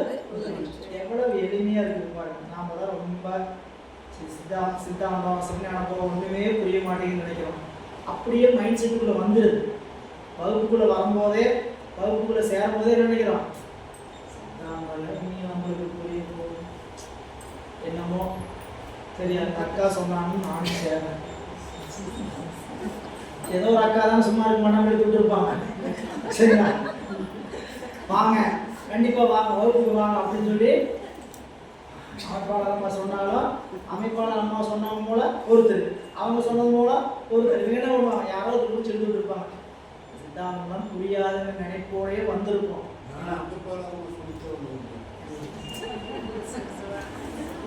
ஒரு வடை எச்சாதீங்க என்ன. இப்போ அப்படி அந்த நினைப்போடையே நம்ம படிச்சோம்னா அது அப்படித்தான் இருக்கும். சரிங்களா, அது உண்மையிலேயே ஒரு டெக்னிக்கல் கோர்ஸ் தான். சித்தாந்தம் ஒன்றும் எளிமையும் சொல்லக்கூடாது. ஆனால் புரிஞ்சு படிச்சோம்னா அது கண்டிப்பா அறிவுக்குள்ள போய் நிறுத்தாங்க. சரிங்களா? நம்ம மைண்டுக்குள்ள என்ன வச்சுக்கிட்டோன்னு கேட்டீங்கன்னா, புரிஞ்சுக்கிற மாதிரி சொல்லணும்னா, பசங்க கூப்பிட்டாங்க திரைப்படத்துக்கு, பேரன் கூப்பிட்டான், பையன் கூப்பிட்டான், படம் எல்லாம் எவன் பார்ப்பான், அந்த படம் வேறு நல்லாவே இருக்காதுன்னு சொன்னாங்க. போய் உள்ள உட்காந்தீங்கன்னா படத்துக்கு கூப்பிடுறாங்க, எனக்கு அந்த கேரக்டர் ரொம்ப பிடிக்கும், நடிகர் ரொம்ப பிடிக்கும், என்ன பண்றேன், நானும் இந்த படத்தை எப்படி பார்ப்பேன், ரசிச்சு பார்ப்பேன். இப்போ என்ன அதே படம் தான், சரிங்களா? நடிகர் தெரியாத வரைக்கும் நான் அந்த படத்துக்கு வரல, அது இருக்கிறது வேற பிரச்சனை. பிடிச்சி போறோம் இல்லையா, அந்த பிடிச்சி போறதுனால அது என்ன ஆகும், உள்ளுக்குள்ள நம்ம விரும்புவோம். இதுதான் நான் பாடம் படிக்கும்போது நம்மளுக்கு என்ன வந்து கேட்டீங்கன்னா, பாடத்தை வந்து புரியாதுன்னு நினைச்சு படிக்காது. சரிங்களா? புரியாதுன்னு இங்க கொண்டு வந்து இறைவன் நம்மளை உட்கார வைக்க வேண்டிய அவசியம் இல்லை. அந்த மெயின் ரோட்லயே போயிட்டு வர மாதிரி நீ செஞ்சிருப்பார். உலகில் ஒரு ஆளை போல நம்ம செஞ்சுட்டு இருப்பார், அவ்வளோ செஞ்சிருப்பார். நாம வண்டி ஓடிட்டு அங்கேயும் தக்கையும் வடக்கி போயிட்டு வந்துருக்குமே தவிர எங்க வந்திருக்க மாட்டோம். இங்க நம்மளுக்கு புரிய வைக்கிறதுக்காக தான் கொண்டு வந்து உட்கார வச்சிருக்கிறார். எனவே இந்த சூத்திரம் என்ன சொல்லுகிறது, இவ்வான்மாக்களுக்கு ஒவ்வொன்றும் முக்கியமானது. என்ன சொல்லுகிறது, இவ்வான்மாக்களிடத்து நமது முதல் உபகாரம் உணர்த்துதல். தப்பா படிக்கிறேன்னு நினைச்சீங்க, ஆன்மாக்கள் தனியா படிச்சீங்க யாரோ, அப்படி படிச்சீங்கன்னா அந்த பொருள் போச்சு. சும்மா ஒரு எழுத்து கூட சும்மா வச்சிருக்க மாட்டார் மெய்கண்டார். சரிங்களா? இவ் ஆன்மாக்கள் எடுத்து தமது முதல் உபகாரம் உணர்த்துதல். இவ்வான்மாக்கள் எடுத்துன்னு கேட்டீங்கன்னா, அந்த ஆன்மாக்கள் எல்லாம் மேல நூற்பால சொல்லி முடிச்சால எப்படிப்பட்டது, அஞ்சவத்தை படும் கருவிகளோடு கூடி அப்படி சொன்னாங்களா, அப்படிப்பட்ட ஆன்மாக்கள் எடுத்து. சரிங்களா? அப்படின்னு என்னன்னு கேட்டீங்கன்னா, அப்படி கருவிகளோட கூடி இப்போ அறியும் அறியாமையில போகும்னு சொல்றீங்களே, அப்ப அந்த ஆன்மாவே கருவிகளோட கூடனால அறிந்து கொள்ளும் அறியாமைக்கு போய்விடுமா? என்ன கேள்வின்னு கேட்டீங்கன்னா, இவ்வான்மாக்கள் இடத்துன்னு சொன்ன விஷயம் என்னன்னு கேட்டீங்கன்னா, போன நூற்பாவில் என்ன சொல்லி முடிச்சிருக்கிறார், கடைசியா ஆன்மாக்கள் உயிர்கள் அறிவிகளோடு கூடி அஞ்சவத்தை படும். அஞ்சவத்தை படும் என்னதுங்க, அஞ்சவத்தின் முதல் என்ன, அது அஞ்சவத்தினுடைய வகைகள். அஞ்சவத்தை படுதுன்னா உயிருக்கு என்ன நடக்குது, அங்க என்ன நிகழ்ச்சி நடக்குது, என்ன நிகழ்ச்சி நடக்குது, உயிருக்கு அறிவு விளங்குது, அறிவு விளங்காம போறதுக்கு பேர் தான் என்னங்க அவஸ்தை. அறிவு நல்லா விளங்குறதுக்கு பேரு நனவு, அறிவு சுத்தமா விளங்காம போறதுக்கு உயிர் பிரியாதிதான் உயிர் படங்கள். அறிவு சுத்தமா விளங்காம போனது கேவலம், அறிவு விளங்குறது சகலம் சாக்கரம். செய்யலாம். இப்ப அந்த நிகழ்ச்சி என்ன நடக்குது, நிலை அஞ்சு அவஸ்தை நடக்குது, சாக்கரம் சோப்பனங்கள் அஞ்சு அவஸ்தையில என்ன நமக்கு ஆகுது, உயிருக்கு என்ன ஆகுது, அறிவு விளக்கம் பெறுகிறது. அறிவு விளக்கத்திலிருந்து குறைந்து போகுது இல்லைங்களா? இப்போ என்னக்கு அங்க கேள்வி எழுப்புறான்னு கேட்டீங்கன்னா, ஆன்மாக்களுக்கு கருவிகளே போதுமானது. ஏன் கருவிகள் இருந்தா அறிவு விளங்க போகுது, கருவிகள் எல்லாம் போச்சுன்னா அறிவு இல்லாம கிடக்கும், அவ்வளவுதானே. அதுக்கு எதுக்கு இந்த முதல்வன் ஒருத்தன், கடவுள் எதுக்கு ஒருத்தன், அட கடவுளே உயிருக்கு கருவிகளே அறிவு விளக்குனாலும் அந்த அறிவுக்கு அறிவு என்னாகாது, கருவி என்னாகாது, தானே அறிவை விளக்க மாட்டான். இந்த உயிர்கள் என்ன ஆகணும், அப்படி அஞ்சவத்தை படுகின்ற இடத்தும் முதல்வனின் உபகாரம் மிக இன்றியமையாத ஒன்று. அஞ்சவத்தை படுற இடத்துல முதல்வனுடைய உபகாரம் இன்றியமையாத ஒன்றுங்கிறது தான் இந்த நூற்பாவுல இவ்வான்மாக்களுக்கு தமது முதல் நமது அறிவுக்கு முதலாக, நமது முதலாக என்னதுங்க, நமது அறிவுக்கு முதலாக இருக்கக்கூடியவன் இறைவன். ஒவ்வொருத்தருடைய அறிவுக்கும் முதலாக இருக்கக்கூடியவன் இறைவன். அப்படிப்பட்ட முதல்வனுடைய உபகாரத்தால் இவ்வான்மாக்களுக்கு நிகழும். அதான் இவ்வான்மாக்களுக்கு தமது முதல் உபகாரம் உணர்த்துதல். ரெண்டு உபகாரம் உயிர்களுக்கு இறைவன் செய்கிறான். காணும் உபகாரம், காட்டும் உபகாரம். ஆமா, காட்டும் உபகாரம், காணும் உபகாரம். முதல்ல இந்த 5வது நூற்பால காட்டும் உபகாரத்தை சொல்றார். சரிங்களா? பின்னாடி 11ஆம் நூற்பாவுல காணும் உபகாரத்தை சொல்லுவார். இப்போ முதல்ல சொல்றது என்ன கேட்டீங்கன்னா, காட்டும் உபகாரம். இந்த காட்டும் உபகாரத்துக்கும் காணும் உபகாரத்துக்கும் என்ன வேறுபாடுங்க அப்படின்னா, காட்டும் உபகாரம் இறைவன் உலகப் பொருளை உயிருக்கு காட்டி தன்னை காட்டாமல் இருப்பான். காட்டும் உபகாரம் உலகப் பொருளை உயிருக்கு காட்டி தன்னை மறைத்துக் கொண்டிருப்பான். இது எது வரைக்கும், உயிருக்கு அறிவு பக்குவம் வருகின்ற காலம் வரை, அறிவு பக்குவம் வந்த காலத்து இறைவன் எதை காட்டுவான்? தன்னை காட்டி உலகத்தை மறைத்திடுவான்.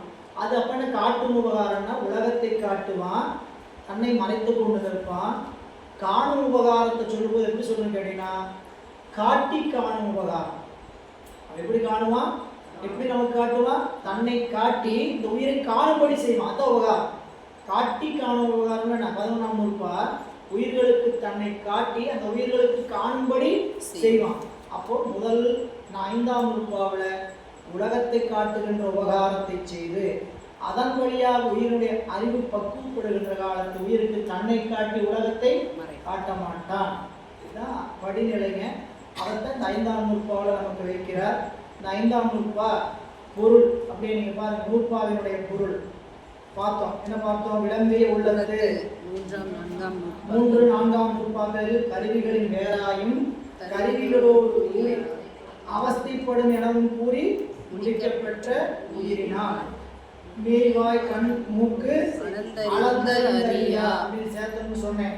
மேய்வாய் கண் மூக்கு செவி ஆகியன தத்தமக்குரிய விடயங்களை இது இன்னது என்று அளவிட்டு ஆயினும் அளவிட்டு அறிந்தாலும் எதை அறியாது? விடயங்களை அறியும் தம்மையும் தம்மை இடமாக கொண்டு செலுத்தி நிற்கின்ற உயிரையும் அறிய மாட்டார். ஆங்கவை போலத்தான், ஆங்கவை போலத்தான் சொல்லி பிடிக்கணும். தாம காணும், பாட்டில் எங்கேயுமே காணும். தேடி பார்த்தா தான் கடைசியில் அந்த தாம காணும் தெரியும். தாமுவை எங்கேயுமே காணும்.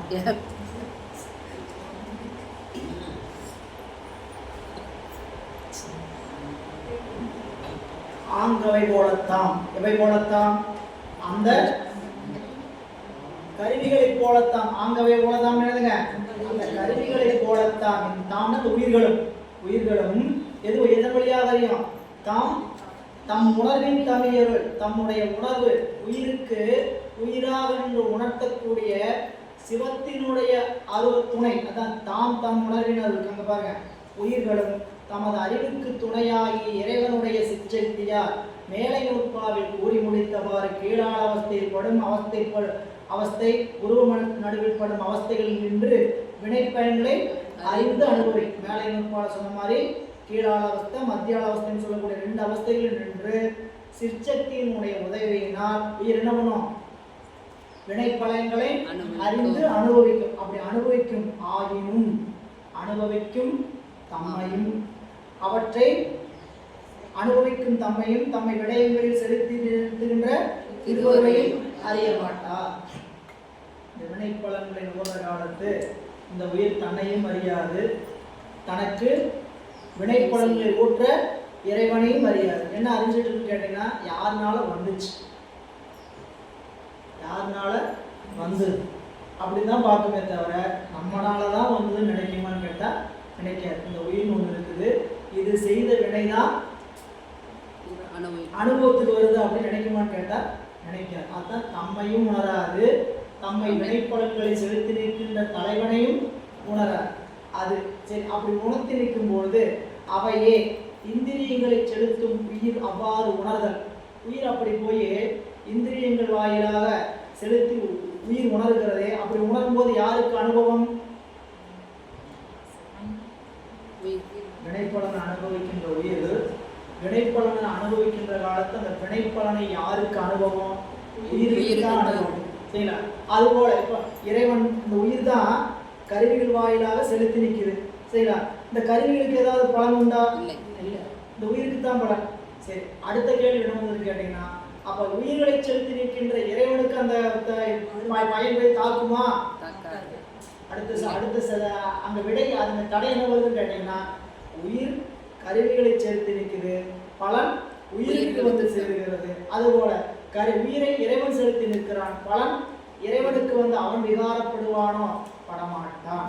இதுபோல காந்தம் கண்ட அசாசத்தில் அவை காந்தத்தின் முன்பாக இரும்பு ஈர்க்கப்படுமாறு போல இறைவனுடைய முன்னிலையில் உயிர் வினைப்பலனை அறிந்து அனுபவிக்குமே தவிர காந்தத்தினுடைய தன்மையினால் உயிர் செயல்படுமே தவிர இரும்பினுடைய தன்மையினால் காந்தத்தின் எந்த மாறுபாடும் ஏற்படாது அப்படின்னு நமக்கு எடுத்துக்காட்டுற உதாரணம் சொல்ற பாருங்க. காந்தம் கண்ட பசாசம், காந்தத்தை கண்ட இரும்பு காந்தத்தின் சந்நிதி முன்னிலையில் இழுத்து கொள்ளப்படுமாறு போல் அந்த இந்திரியங்களால் அறியப்படும் விடயங்களினால் உயிர் வேற்றுமைப்படுமாறு போல காந்தத்தை செலுத்தி உயிர் அந்த காந்தத்தை இரும்பு வாங்கிக்குது. அதான் சொல்ற காந்தத்தை கண்ட இரும்பு காந்தத்தின் முன்னிலையில் இழுத்து கொள்ளப்படுமாறு போல் ஆகும். அந்த இந்திரியங்களால் எந்த இந்திரியம் ஆயினும் அந்த இந்திரியங்களால் அறியப்படும் விடயங்களினால் உயிர் வேற்றுமைப்படுமாறு போல உயிரை செலுத்தும் முதல்வன் திருவருளும் அவ்வுயிர்கள் அறியப்படும் விடயங்கள் வேற்றுமைப்படுமோ எனில் படாது. எதனால் எனில் கரணத்தால் அன்றி சங்கல்ப மாத்திரத்தால் உயிரை அதிர்ப்பித்து நிற்கும் முதல்வன் சந்நிதி மாத்திரையாக உயிரை செலுத்தப்படுவதால் ஆகும். இது அவனுடைய சொரூப சக்தி. என்ன, தான் எந்த தொழிலும் நேரடியாக ஈடுபடாம தன்னுடைய சங்கல்பத்தினால் சக்தியின் வாயிலாக செய்கிற அந்த சக்தியை பற்றி விளக்கம்லாம் கொடுத்துருக்குறாங்க. நீ ஏற்கனவே சொன்னோம். நம்ம முதல் நூல் படிக்கும் போது படித்தோம். இறைவனோடு பிரிப்பில்லாமல் இருக்கிற சக்திக்கு பேர் பராசக்தி. அந்த பராசக்தி நம்பொருட்டு இறங்கி வந்து உலகத்தை நோக்கி நம்மை செலுத்தும் போது திரோதான சக்தி. அந்த திரோதான சக்தி இறைவன் எப்படி செலுத்துவார்? தன்னுடைய இச்சை, கிரியை, ஞானம் என்ற 3 வகை சக்தியால் செலுத்துவார் என்று அவனுடைய சக்தியினுடைய வேதங்கள் பார்த்தோம். இனி இந்த நூற்பா 2 அதிகாரங்களை உடையது. இந்த நூற்பாவில் கருத்து என்னதுங்க? ஆன்மாக்களுக்கு முதல் உபகாரம் உணர்த்துதல் முதலிற்று. இந்த உயிர்களுக்கு முதல்வனுடைய உபகாரம் என்னன்னு சொல்லணும். இதான் அதை நிரூபிக்கணும். அதை நிரூபிக்கிறதுக்கு 2 நூற்பாவை 2 பகுதியா வெட்டி முதல் பகுதியில இந்த கருவிகள் எல்லாம் உயிர் செலுத்தப்பட்டு அறிவது போல உயிரையும் இறைவன் செலுத்துகிறார். இதுதான் நூற்பாவினுடைய கருத்து. எளிமையா இருக்குது பாருங்க. இந்த கருவிகளை எல்லாம் உயிர் செலுத்துது. உயிர் செலுத்தி தனக்கு அனுபவத்தை பெறுகிறது. அப்படி செலுத்தும் போது தம்மை செலுத்தி நிற்கக்கூடிய உயிரை இந்த கருவிகள் அறிய மாட்டா. இது முதல் அதிகாரம். அதுபோல தன் அறிவுக்கு வியஞ்சகமாக இருக்கக்கூடிய திருவருளையும் இந்த உயிர் அறிய மாட்டா. அதான் 2 அதிகாரம் என்ன கேட்டீங்கன்னா, முதல் அதிகரணத்துல எடுத்துக்காட்டு, அதாவது போய் நமக்கு புரிஞ்சுக்கிறதுக்கு எடுத்துக்காட்டு வைக்கிறார். எது போல இந்த சிந்திரியங்கள்லாம் மெய்வாய் கண்மூக்கு செவியெல்லாம் தம்மை செலுத்தி நிற்கக்கூடிய உயிரை அறிய மாட்டான். அது முதல் அதிகாரம். அதே போல தம்மை செலுத்தி நிற்கக்கூடிய இறைவனை இந்த உயிர் அறிய மாட்டாது என்று சொல்லி 2 அதிகாரம் வைக்கிறார். அதிகாரம் பாருங்க. முதல் அதிகாரம் விளம்பிய உள்ளத்து மெய்வாய் கண்மூக்கு அளந்து அறிந்து அறியா. 2வது அதிகாரம் ஆங்கவை போல தாம் தம் உணர்வின் தமிழருள் காந்தம் கண்ட பசாசத்து அவையே. இப்போ முதல் அதிகரணங்க. அதிகரணம் என்பது என்ன? அதிகரணம் என்பது ஆசிரியர் தாம் சொல்ல வந்த கருத்துக்கு நிலைக்கிறங்க. அந்த நிலைக்களத்துல எத்தனை கூறு இருக்கும்? 5 கூறு. அந்த கூறுகள் என்ன? ஆசிரியர் சொல்ல வந்த கருத்து, மேற்கோள், அதன் மேல் ஏற்படுகின்ற ஐயம், அதில் ஏற்படுகின்ற தடை, அந்த தடையை உடைக்கின்ற ஏது, அந்த ஏதுவை துணிவதற்கான சைவ சித்தாந்தத்தை வலியுறுத்துவதற்கான இயல்பு. சரிங்களா? அப்ப மேற்கோள், ஐயம், தடை, ஏது சித்தாந்த துணிவு. சரி, அந்த சித்தாந்த துணிவை நிறுவுவதற்கு எடுத்துக்காட்டுகின்ற ஏது வெண்பா. இப்படி 5 பகுதியா இருக்குங்க. அந்த 5 பகுதியில இந்த முதல் அதிகாரம் என்ன சொல்கிறது? ஈண்டு ஐயுணர்வுகள் ஆன்மாவால் உணரும் என்றது. கருவிகளின்றி உயிரும் ஒன்றை அறிய மாட்டா, உயிரும் கருவிகளின்றி ஒன்றையும் அறிய மாட்டா. அவ்வளவுதான். இவன் இல்லாம அவன் இல்லை, அவன் இல்லாம இவன் இல்லை. 2 பேரும் கூட்டணி போட்டாதான் ஜெயிக்க முடியும். கூட்டணி வச்சாதான் ஜெயிக்க முடியும். தனியா நின்னா செல்ல முடியாது. டெபாசிட் இழந்துட வேண்டியதுதான். சரிங்களா? உயிரும் தனிச்சு ஒன்று அறியாது, கருவிகளும் தனிச்சு ஒன்று அறியாது. என்ன, இவர் தனியாக நின்று போட்டிட்டாலும் ஜெயிக்க மாட்டாரு, இவர் தனியாக நின்று போட்டிட்டாலும் ஜெயிக்க மாட்டார். 2 பேர் சேர்ந்தாத்தான் வெற்றி. சரிங்களா? அதான் இந்த நூற்பாவுடைய இந்த அதிகரணத்துடைய கருத்து என்ன கேட்டீங்கன்னா, உயிர்கள் கருவிகள் இன்றி ஒன்றையும் அறிய மாட்டா. அதான் கொடுத்துக்கிறப்பாங்க. கருவிகள் ஆன்மாவால் அறியும், ஆன்மாவால் கருவிகள் அறியுமே தவிர தாமே இந்த கருவிகள் அறிய மாட்டா. கருவிகள் தான் சொல்ல வந்த கருத்து என்ன கேட்டீங்கன்னா, கருவிகள் தாமே அறிய மாட்டா, உயிருடைய துணையினால தான் அறியும். அதே தான் அப்படியே உள்டா, ஆன்மாவும் கருவிகள் என்று அறிய மாட்டா. புரியல? அப்ப ரெண்டு பொருத்திக்கணும். ஈண்டு ஐயுணர்வுகள், ஐயுணர்வுங்க 5 வகையாக செல்கின்ற உணர்வுகள் ஆன்மாவால் உணரும். கண், காது, மூக்கு, வாய், உடம்பு இதெல்லாம் என்னதுங்க? நமக்கு 5 புலன்கள், 5 இந்திரியங்கள். இந்த 5 இந்திரியங்களும் அதனுடைய புலன்களுக்கு செல்லணும்னா எதனுடைய துணை வேணும்? உயிரினுடைய துணை வேணும். எளிமையாக தான் இருக்குது. ஏற்கனவே எங்க பார்த்தோம்? 3ஆம் வகுப்பால பார்த்தாச்சு. ஐம்புலன் அறிகளின் பார்த்தோமா இல்லையா? அதை நீங்க முதல்வனோட உபகாரம் வச்சு அங்க அது ஆன்மா இல்லைங்கிறதுக்காக சொன்னார். இங்க ஆன்மா இல்லைன்னு சொன்ன இடத்துக்கு மாற்றி இங்க என்ன சொல்றான்னு கேட்டீங்கன்னா, முதல் உயிர்களுக்கு கருவிகளுடைய உபகாரம், அந்த கருவிகளுக்கு உயிரினுடைய உபகாரம் இருந்தால் தான் அறியுமே தவிர தானாக கருவிகள் ஒன்றையுமே அறியாது. அதுதான் ஈண்டு. இந்த அதிகரணத்தில் ஐயுணர்வுகள், ஐயுணர்வுகள் என்னதுங்க? செவி, தோல், கண், மூக்கு, நாக்கு என்ற 5 வழியாக செல்கின்ற உணர்வுகள், இந்த ஐயுணர்வுகள் ஆன்மாவின் துணையால் உணரும் ஒன்றை அறியும் என்றது. அதுக்கு என்ன ஏது? அப்ப அதுல என்ன தடை, என்ன ஐயம் வரும் அப்படின்னு கேட்டீங்கன்னா, இந்த கருவிகள் அறிவுடையது இல்லவா, தானே அறியாதா அப்படின்னு ஐயம் வருது. கருவிகளே அறியும் என்பது தடை. தடை சொல்றவன் யாருன்னு கேட்டீங்கன்னா, யார் அறிவாங்க? கருவிகளே அறியும் என்று சொல்ற சாங்கியர். சாங்கியருடைய தடை என்னன்னு கேட்டீங்கன்னா, புத்தி தத்துவமே அறியும். உயிர்களுக்கு வருகின்ற அறிவு எதை அறியும்? புத்தி தத்துவமே அறியும் அப்படின்னு சொல்லக்கூடிய சாங்கியர். அவங்கள மறுக்கிறதுக்காக எழுந்தது இந்த முதல் அதிகாரம். என்ன? ஈண்ட ஐயுணர்வு ஆன்மாவால் உணரும் என்றது. அதற்கு ஏது என்ன? அவற்றினால் ஆன்மா ஒற்றித்து காணின் அல்லது அவை ஒன்றையும் விடையா ஆக. ஆன்மா இது அவற்றினால், எவற்றினால்? 5 கருவிகள். அவற்றினால் எதுங்க? அந்த 5 புலன்களினால் ஆன்மா என்ன பண்ணணும்? ஒற்றித்து காணணும். ஒற்றித்து காணின் அல்லது என்ன பண்ணாது? ஒன்றையும். எப்படி சொல்லியிருக்கிறாரு? ஒன்றையும் விடையா. ஏதாவது ஒன்னையாவது அறியுமா? ஒன்னையும் தெரிஞ்சுக்கணும். எப்படி தெரிஞ்சுக்கணும்? எந்த ஒரு பொருளை அறிய வேண்டுமானாலும் அந்தந்த பொருளுடைய புலன்கள் என்று சொல்லக்கூடிய புலன்களை அந்தந்த கருவிகள் இந்திரியங்கள் என்ன பண்ணணும்?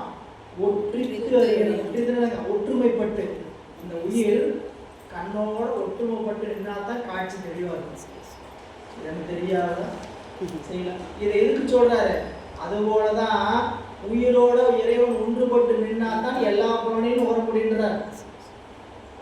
நீ எந்த அனுபவத்தை அனுபவிக்கனாலும் யாரும் நமக்கு துணை இருக்கணும்? சிவம் துணை இருக்கணும் அப்படின்னு சொல்ற.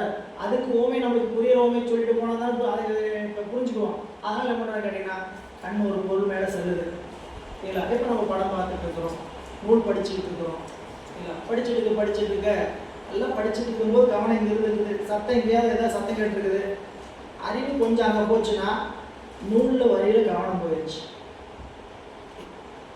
படத்தில் நல்ல ஆர்வமான படம் தான் செய்யலாம், ஒரு அலைபேசி வரும், அங்கேயே உட்காந்து பேசுவோம், காட்சியில் என்ன ஆகிடும்? அறிவு போயிடும். இங்கே பேசிட்டு இருக்கிறோம் இல்லைங்களா? இப்போ இந்த அறிவு இங்கே போய் இங்கே விட்டுருந்ததுனால காட்சி அங்கே உடனே என்ன சீட்டு போச்சு? இடையில பேசிட்டே இருக்கீங்க, அதான் எனக்கு ஒன்றுமே புரியல. அறிவு என்னாச்சு? இடம் வேற இடத்துக்கு போய் அது ஒற்றித்து நிற்குது. அப்போ இந்த ஆன்மா அவற்றினால் ஒற்றித்து ஒன்றுபட்டு, அதனாலதான் ஒன்றியிருந்து நினைவீர்கள். இந்த வேலையை செஞ்சால் என்ன பண்ணணும்? ஒன்று. இது ரொம்ப எளிமையாக உலக வழக்கு. இறைவனுக்கு சொல்லுகின்ற பொழுதும் ஒரு நெறிய மனம் வைத்துணர் ஞான சம்பந்தம். எந்த பொருளை செயலை செய்யலாம் நம்ம என்ன பண்ணணும்? ஒன்று. இது சமையல் செய்கிறோம், அறிவு அங்கே வச்சு செஞ்சோம்னா உப்பு காரங்களாம் சுவையாக இருக்கும். எதையாவது நினைச்சிட்டீங்க செய்யலாம். சட்டகத்தில் என்ன சட்டுகத்துல என்ன ஆயிடுச்சு? கரிஞ்சு போச்சு. ஏன் கரிஞ்சு போச்சு? ஊத்துறாங்க. ஒரு தோசை தானே, நல்லா என்னைக்கே ஒரு நாள் தான் சாப்பிடுங்களேன், எதுக்கு இவ்வளவு பஞ்சாயத்து பண்றீங்க? ஏன் கருங்குன்னு ஆயிடும். சரிங்களா? கல்லோட ஒட்டி போட்டு போட்டு தேய்ச்சி எடுத்து சரிங்களா பிச்சு கொண்டு இப்போ போட்டா என்ன பண்ணுறது? அங்கே அறிவு அங்கே நிற்கலை. அறிவு அங்கே நின்று இருந்ததுன்னா அங்கே வந்து அதுக்குள்ள அறிவு ஏதோ வேற இடையூறு வந்துச்சு, அங்கிருந்து பெயர வேண்டிய சூழல் அறிவுக்கு வந்துருச்சு. இல்லை அப்போ ஒன்றி இருந்து படிக்கட்டு இறங்குறோம். படிக்கட்டில் ஒன்றி இருந்தோம்னா பத்திரமா கீழே வந்து இறங்குவோம் இல்லைன்னா மாதிரி தான் இறங்குவோம். எப்படி இறங்குவோம்? வேற மாதிரி இறங்கிட்டு இருப்போம். சரிங்களா? நம்ம பாட்டு உருண்டு இறங்கிட்டு இருப்போம். எந்த இறங்கணும். ஆனா என்ன ஆச்சுன்னு கேட்டீங்கன்னா உருப்படியா பாருங்க, படிக்கட்டு இறங்கணும், அறிவு ஒன்றி நிக்கல, என்னாச்சு? தப்பிடுச்சு. அறிவு செயல்பாடு பண்ணீங்க. ஏன் நான் கவனமா வச்சுட இறங்கிட முடியுமா? பார்த்தணும். நான் எப்போ பார்த்தாலும் கவனமா வச்சேன்னா நம்மளை கவனமா வைக்க விட மாட்டேன் சாமி. நம்மளுக்கு அந்த இடத்துல படிக்கட்டில் உருளணும், கால் ஸ்லிப் ஆகணும்னு இருந்தா அப்படின்னு வினை இருந்ததுன்னா அந்த நேரத்தில் என்ன பண்ணிடுவாரு?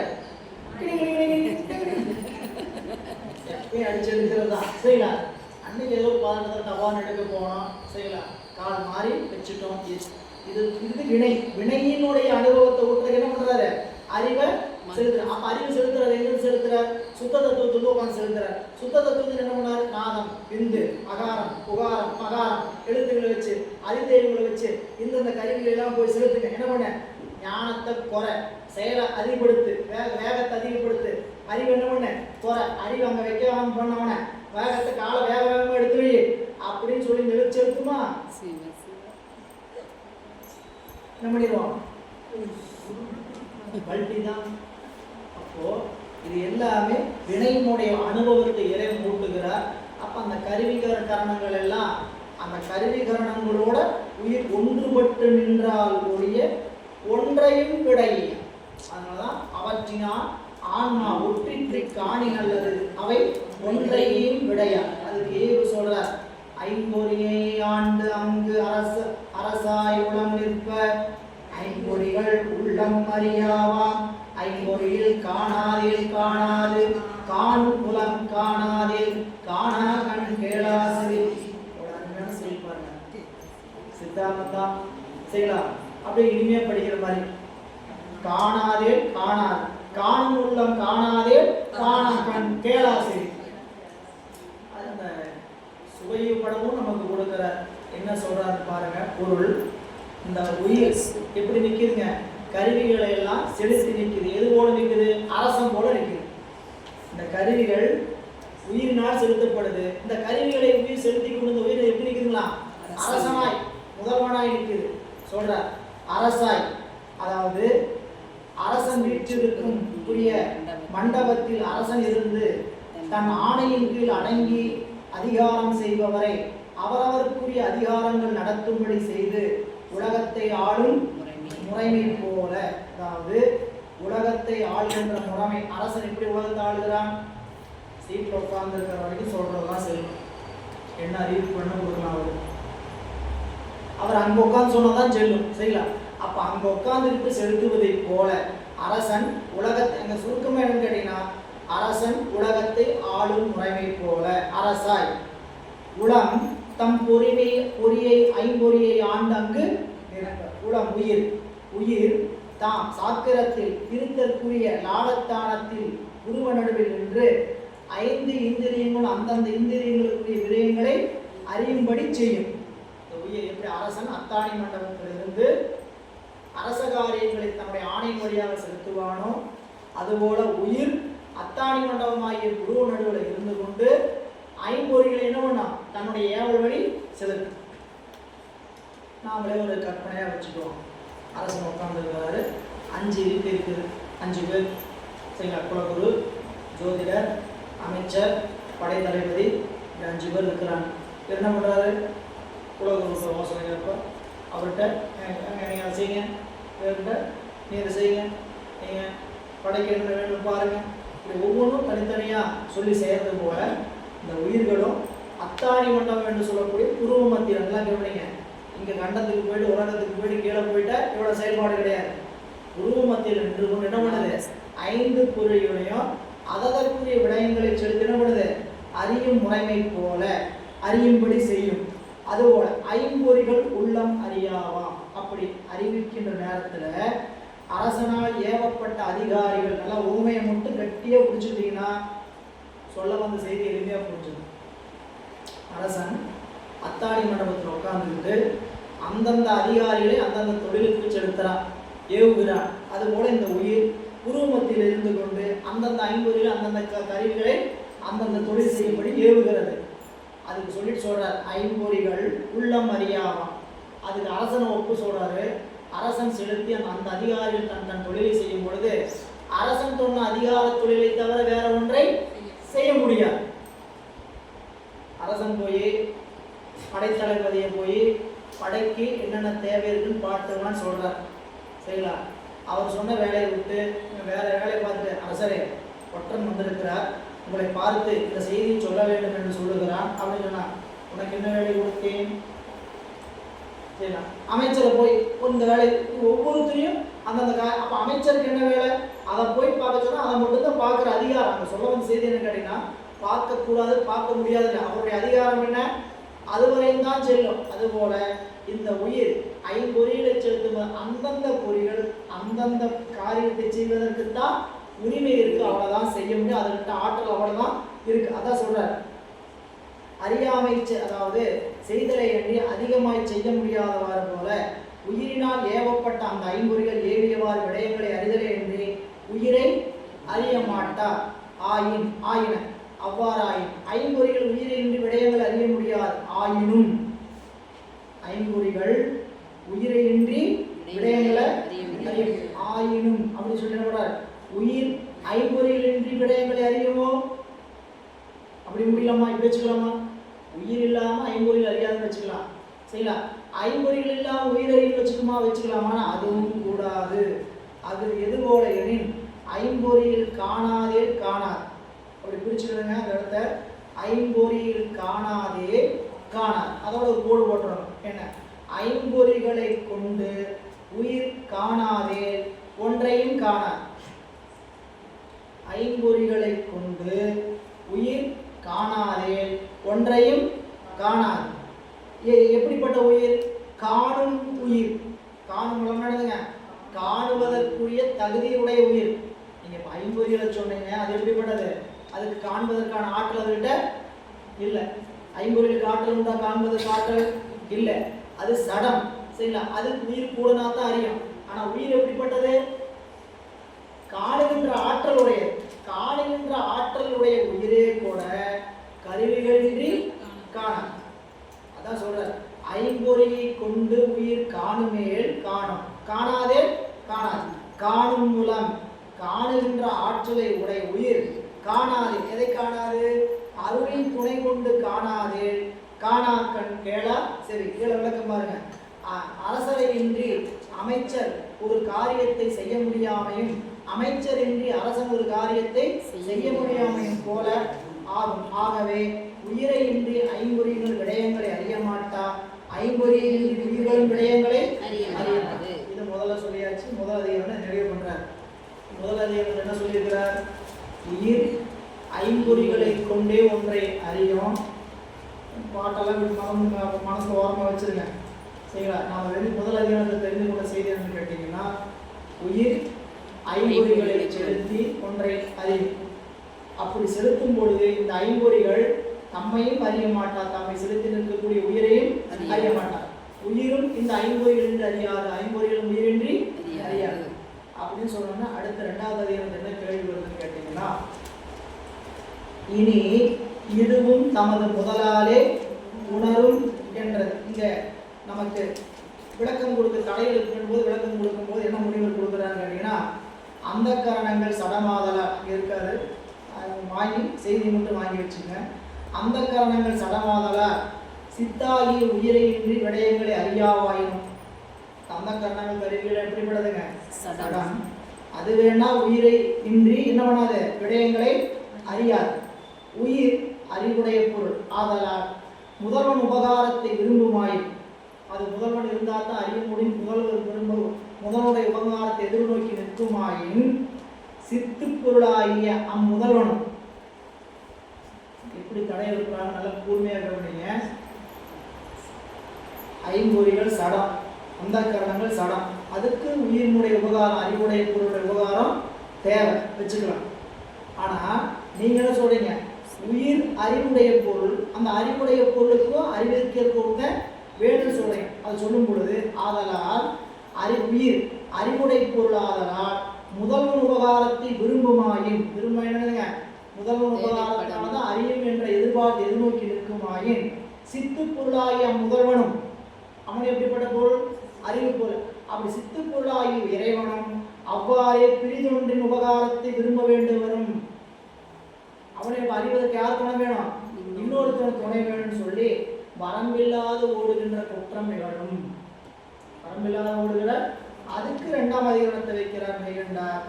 இனி இதுவும் தமது முதலாலே உணரும் என்றது அப்படின்னு என்ன கீழே பாருங்க, இந்த ஆன்மாவும் இறைவனாலேயே அறிவிக்க அப்படின்னு என்ன கீழே வெண்பால விளக்கமா கொடுத்திருப்பார். இந்த உயிருக்கும் இறைவனுக்கும் இருக்கக்கூடிய வேறுபாடு என்ன அப்படிங்கிறத பாருங்க. கீழே இதுவும் தமது முதலாளி உணரும் என்றது இந்த ஆன்மாவும், எந்த ஆன்மாவும்,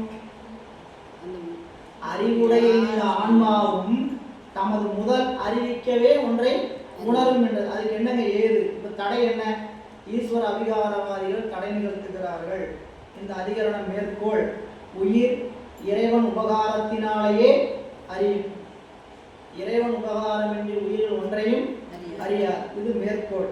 இதில் ஐயம், உயிர்கள் தானா அறியுமா அறியாதா, தடை, உயிர்கள் தானாகவே அறியும் என்பது தடை. ஈஸ்வர அபிகாரவாதிகள் அவங்க என்ன சொல்றாங்க கேட்டீங்கன்னா, பாருங்க, உலகத்தோட கருவிகளோட கூடி மலத்தோட கட்டுப்பட்டு இருக்கும்போது இந்த உயிர்கள் தாமா அறிய மாட்டாது, அதெல்லாம் ஒத்துக்கலாம். கருவிகள்லாம் நீங்கிய முக்தி நிலையில் இந்த உயிர் என்ன பண்ணும், தானா அறியும். பதில் சரியா தானே இருக்குது. தடை எப்படி நிறுத்துறாங்க, கருவிகளோடு கூடிய காலத்தில் இந்த உயிருக்கு அறிவு தானாக நிகழும். சரிங்களா, அதுக்கு கருவிகள் துணை இருந்தால் தான் நிகழும். ஆனால் கருவிகள்லாம் நீங்கி மலம் நீங்கிய காலத்து உயிரினுடைய அறிவு என்ன ஆயிரும், வியாபகமாயிரும். அப்போ உயிர் தானாகவே அறிவு, முதலுடைய விவகாரம் எல்லாம் தேவையில்லாதது அப்படின்னு சொல்லுகின்றவர் ஈஸ்வர அபிகாரவாதிகள். அந்த நிலையிலும் உயிருக்கு யார் துணை வேண்டும், இறைவனுடைய துணை வேண்டும். இது ஏது, இவ்வான்மா தன்னாலே உணரும் இந்திரியங்களை போல தானும் தன்னை உணராது இந்த ஆன்மா, இந்த கருவிகளோடு கூடி அறிகின்ற ஆன்மா. கீழே அது கொண்டு பாருங்க, இந்திரியங்கள் சடம், உயிர் சித்து இரண்டும் வெவ்வேறு பொருள். எனவே இந்திரியங்களை போல உயிரை கூற முடியாது. ஆயினும் உயிர்களால் விடயங்களை அறியும் இந்திரியங்கள் தம்மை உயிரையும் அறிய மாட்டார். அவ்வாறே முதல்வனால் விடயங்களை அறியும் உயிரும் தன்னையும் முதல்வனையும் அறியாது நிற்கும். ஆதலால் அறியாது நிற்கும் அந்த ஒப்புமை பற்றி இதுவும் தமது முதலாலே உணரும் என மேற்கோள் கூறியது.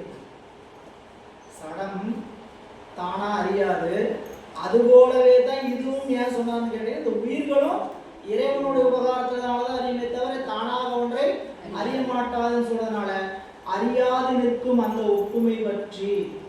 எந்த ஒப்புமை, இதுக்கும் அறிகிற அதுக்கு அறிகிற ஆற்றல் அல்ல, எதுக்குங்க, கருவிகளுக்கு அறிகிற ஆற்றல் இல்லை, உயிருக்கு தானாக அறிகின்ற ஆற்றல் இல்லை. ரெண்டுக்கு இருக்கிற ஒப்புமை அவ்வளவுதான். அறியாது நிற்கும், ரெண்டுமே அறியாது நிற்கும். எப்படி அறியாது நிற்கும், அது கருவிகள் இல்லாம அறியாம நிற்கும், உயிர் இறைவன் உபகாரம் இல்லாம அறியாது நிற்கும். ரெண்டு ஒப்புமை பற்றி அப்படி அறியாது நிற்கும் ஒப்புமை பற்றி இந்த உயிர்களும் முதல்வன் உபகாரத்தினாலேயே ஒன்றை அறியும் என்றது. அதற்கு எடுத்துக்காட்டு வெண்பா சொல்றாரு பாருங்க.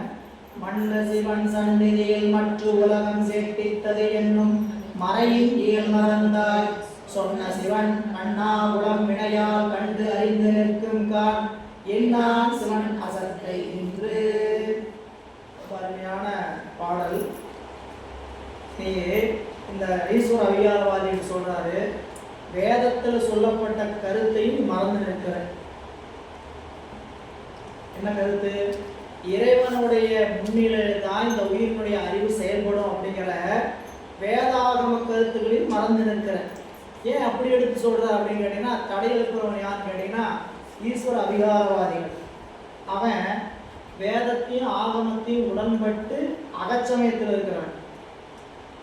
அகச்சமயம் அப்போ புறச்சமயம் அகப்புறச்சமயம் பகச்சமயம் என்னென்னலாம் படிச்சுட்டு வந்தோம். முதல்ல இருக்கிறவங்க ரெண்டையும் உடன்பட மாட்டாங்க, அடுத்து இருந்தவங்க வேதத்தை உடன்பட்டாங்க, மூன்றாவது இருக்கிறவங்க வேதத்தையும் ஆகமத்தையும் உடன்பட்டாலும் தனக்கென்று ஒரு நூல் வச்சுக்கிட்டாங்க, நான்காவது இருக்கக்கூடிய அகச்சமயத்தவர்கள் வேத ஆகமத்தை முழுமையாக உடன்பட்டவர்கள். சரிங்களா? அதனால என்ன சொல்றாருன்னு கேட்டீங்கன்னா, மண்ணு சிவன் சந்நிதியில் உலகம் செட்டித்தது என்னும் இயல்பை மறந்தாய். அப்படின்னா இயல்புங்க, அப்படி நூல்களில் சொல்லப்பட்ட விஷயத்தை நீ ஆகம பிரமாணத்தை மறந்துட்ட. நீ ஆகமம் படிச்சவன் தானே, நீ வந்து இந்த சந்தேகம் கேட்கலாமா? சரிங்களா? என்ன சந்தேகம்? துன்பம் வந்துச்சு, சைவ சமயத்தில் பயணிச்சுட்டு இருக்கிறோம். சரிங்களா? இப்போ நாங்கள் என்ன சொல்லுவோம்? துன்பம் வந்தால் என்ன சொல்லுவோம்? அப்படிதானே, யார் கொடுத்தாங்களோ அவளையா நினைச்சிட்டு இருக்கிறோம், அவங்களே நினைச்சிட்டு இருக்கிறோம். இப்போ நம்மளுக்கு அறிவு என்ன சொல்லுது? கண்டிப்பா இந்த பிரயாணத்துக்குள்ள இருக்கிறவங்களுக்கு நமக்கு துன்பம் நம்மளே நாம் வருகிறது. இது உறுதியாயிடுச்சா? அப்போ என்ன சொல்ல மாட்டேன்னு கேட்டீங்கன்னா, அவங்களால வந்துச்சு இவங்களால வந்துச்சுன்னு சொல்ல மாட்டேன். அப்போ இந்த உயிருக்கு இந்த அது இப்போ நீங்கள் அடுத்த வந்து கேட்குறாங்க, என்கிட்ட வந்து இது சொல்றீங்க, ஐயா எனக்கு அவங்கள தீங்கு பண்ணுறாங்க ஐயா, அவங்க தீங்கு பண்ணுறாங்க ஐயா, அவங்க நல்லா இருக்கவே மாட்டாங்க ஐயா அப்படின்னு சொன்னீங்கன்னா, சித்தாந்தம் படிச்சு திருநீர் பிடிச்சி முக்கியமாக சொல்லுவேன், இப்படியா சொல்லுவீங்க? அப்படி கேட்க மாட்டேமா? சொன்ன விஷயத்த மறந்துட்ட, நீ படிச்ச விஷயத்த மறந்துட்ட. மண்ணு சிவன் சந்நிதியில் மற்ற உலகம் செட்டித்தது என்னும் மறையின் ஏல் மறந்தாய். பாருங்க பொருள், உயிர் முதல்வனால் அறியும் என்பதற்கு இந்த அதிகரணத்தில் இந்திரியங்கள் உயிரால் அறிவதை எடுத்துக்காட்டிய அனுமான பிரமாணமே அன்றி. என்ன பிரமாணமோ சொல்லியிருக்கிறார் அதிகாரம் முதல் அதிகாரத்துல, அனுமான பிரமாணம் சொல்லியிருக்கிறார். அது மட்டுமல்லாது நிலைபெற்ற முதல்வனுடைய சந்நிதியில் உயிர்கள் தத்தம் தொழிலை செய்யும் என கூறுவதாகிய ஆகம பிரமாணத்தை மரியாதை பிணங்குகின்ற வேதாய். என்னம்மா என்னையா இப்படி பேசிட்டு இருக்கிறீங்க, இவ்வளவு நாள் நீ சைவ சமயத்தில் பிரயாணிச்சு என்னையா பிரயோஜனம் அப்படின்றான். இல்லை, இந்த வார்த்தையில நீங்க கேட்டுருக்கிறீங்களா இல்லைங்க, நாங்க கேட்டு.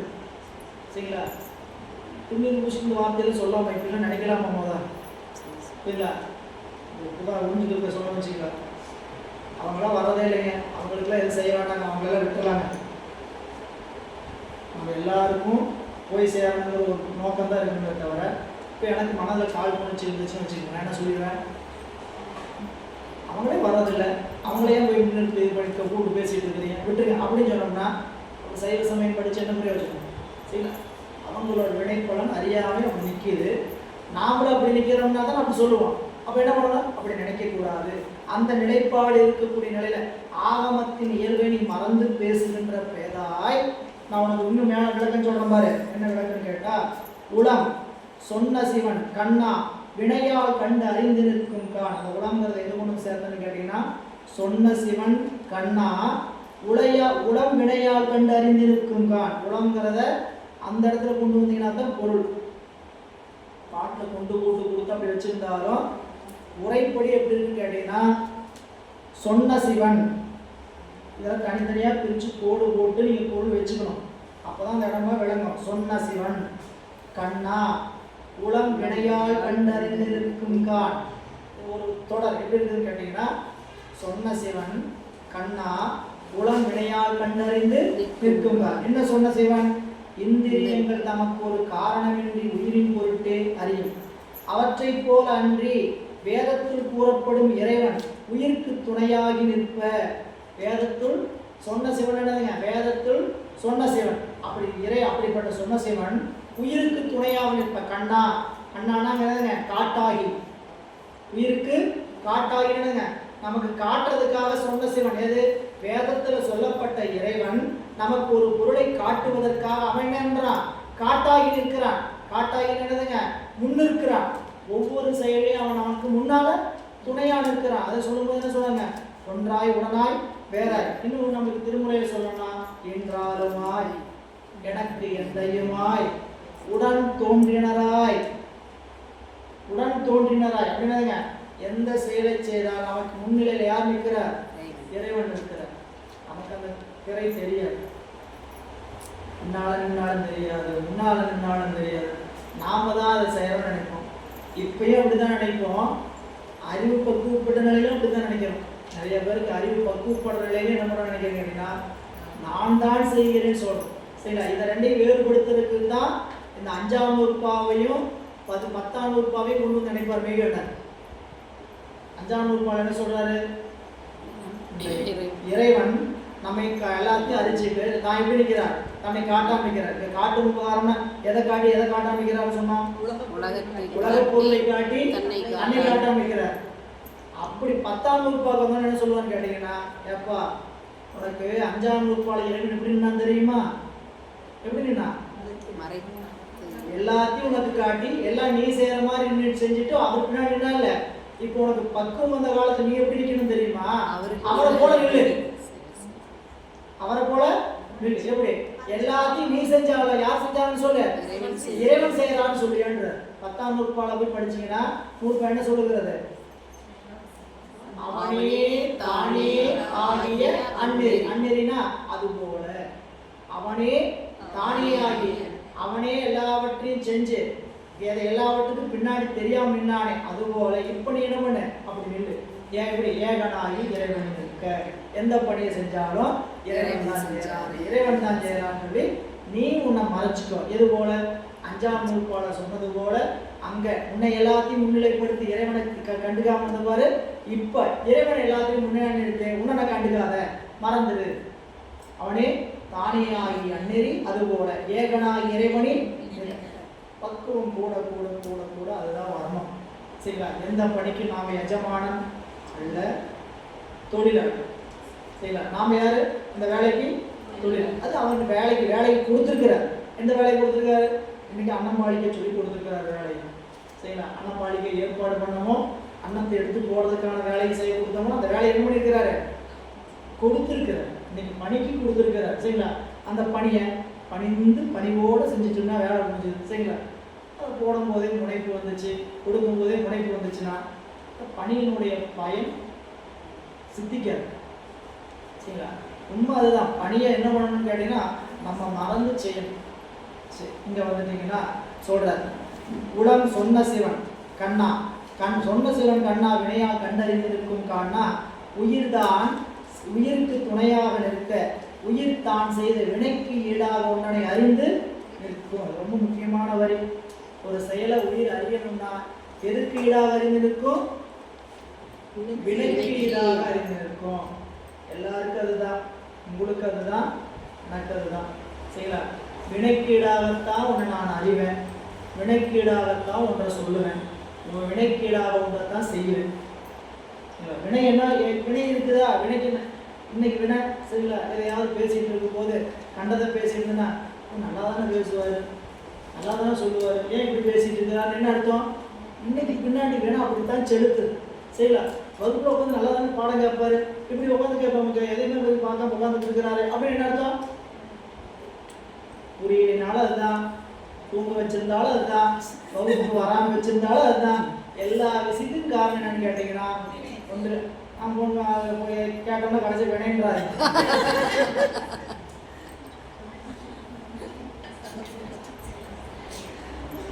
ஏங்கம்மா வகுப்புக்கு எந்த பேர் தான் வந்திருக்கிறாங்க வேணாக்கே அவங்களோட வேணாம் அமைப்பாளர் நம்ம கேட்குறோம், ஏங்கம்மா 30 பேர் தான் வந்தாங்க, இல்லை அவங்க செஞ்ச வேணாங்கய்யா எப்படி இருக்கு பாருங்க பதில்.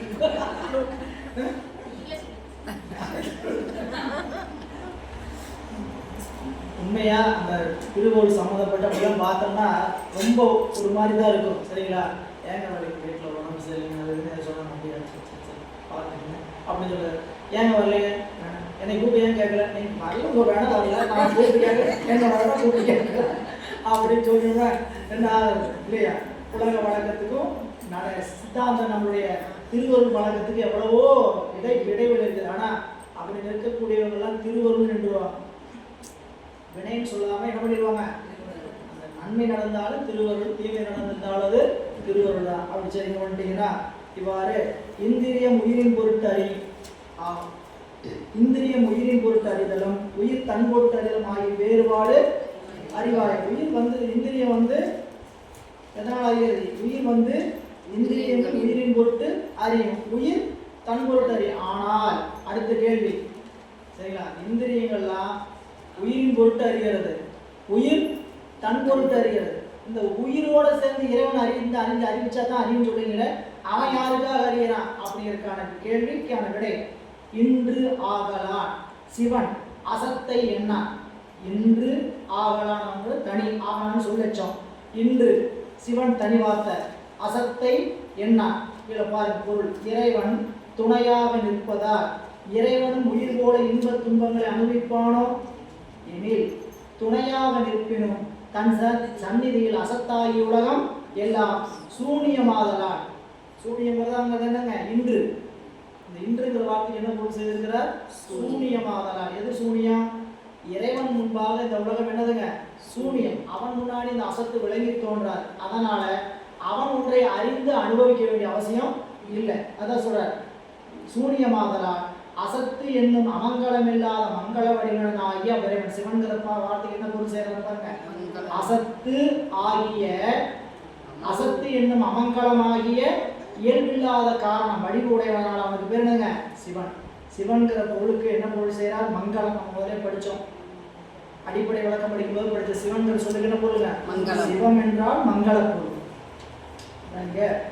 அசத்து என்னும் அமங்கலம் இல்லாத மங்கள வடிவன் ஆகிய இறைவன் அசத்தாகிய அமங்கலத்தை சுட்டி அறிந்து அனுபவிக்கும் உயிரோட அனுபவியா. சரிங்களா? இப்போ நம்ம புரிஞ்சுக்கிற மாதிரி எல்லாமே இடையில இந்த புரிஞ்சுக்கிற மாதிரி வார்த்தை எதுக்குன்னு கேட்டிங்கன்னா, நம்ம சில விஷயங்களை உலகத்தோட தொடர்பு படுத்தி தான் வாங்கிக்க முடியும். சரிங்களா? இனிப்பு கடை வச்சிருக்கிறார், சரிங்களா, இனிப்பு கடை வச்சிருக்கிறவருக்கு இனிப்பு கடை மேலே அங்கே இனிப்பு மேலே இருக்கும் போயிடும், நிறைய இனிப்பு இருக்கும். சரிங்களா? இனிப்பு சாப்பிட்டுட்டே இருக்க முடியுமா? இனிப்பு எடுக்க முடியாது. இனிப்பு போல இறைவன், இனிப்பு கடை முதலாளி போல இறைவன், இனிப்பு போல உலகம். இனிப்பு கடைக்காரன் அனுபவிக்க நினைக்காத போல இறைவன் உலகத்தை என்ன பண்ண மாட்டான், அனுபவிக்கணும். அவனுக்கு அனுபவிக்க வேண்டிய அவசியம் இல்லை. ஏன்? அவன் ஏற்கனவே அதில் நிறைவு. இனிப்பு கடைக்காரனுக்கு ஏற்கனவே நிறைவு. அவன் போய் இந்த புதுசாக இனிப்பு சாப்பிட்டாலும் அனுபவிக்க நினைப்பவனுக்கு கிடையாது. அவன் குறைவிலா நிறைவே, குறைவிலா நிறைவு நிறைஞ்சிருக்கிறனால இங்க இன்ப வடிவன். இந்த 3 காரணங்க, இந்த 3 காரணம் ரொம்ப முக்கியமான விஷயம். என்னான் சிவன், சொன்ன சிவன், மண்ணு சிவன். முதல்ல மண்ணு சிவன், சொன்ன சிவன், என்னான் சிவன். இந்த 3க்கும் மேலே ஒரே ஒரு வரி, இந்த பத்தியில் வீட்டில் படிச்சுக்கங்க, ஒரே ஒரு வரி எழுதிங்க. மண்ணு சிவன் அவன் பேரின்ப காரணன், பேரின்ப காரணன் எழுதிங்க. மண்ணு சிவன் பேரின்ப காரணன். அதுக்கு விளக்கம், தனது சன்னதிக்கண்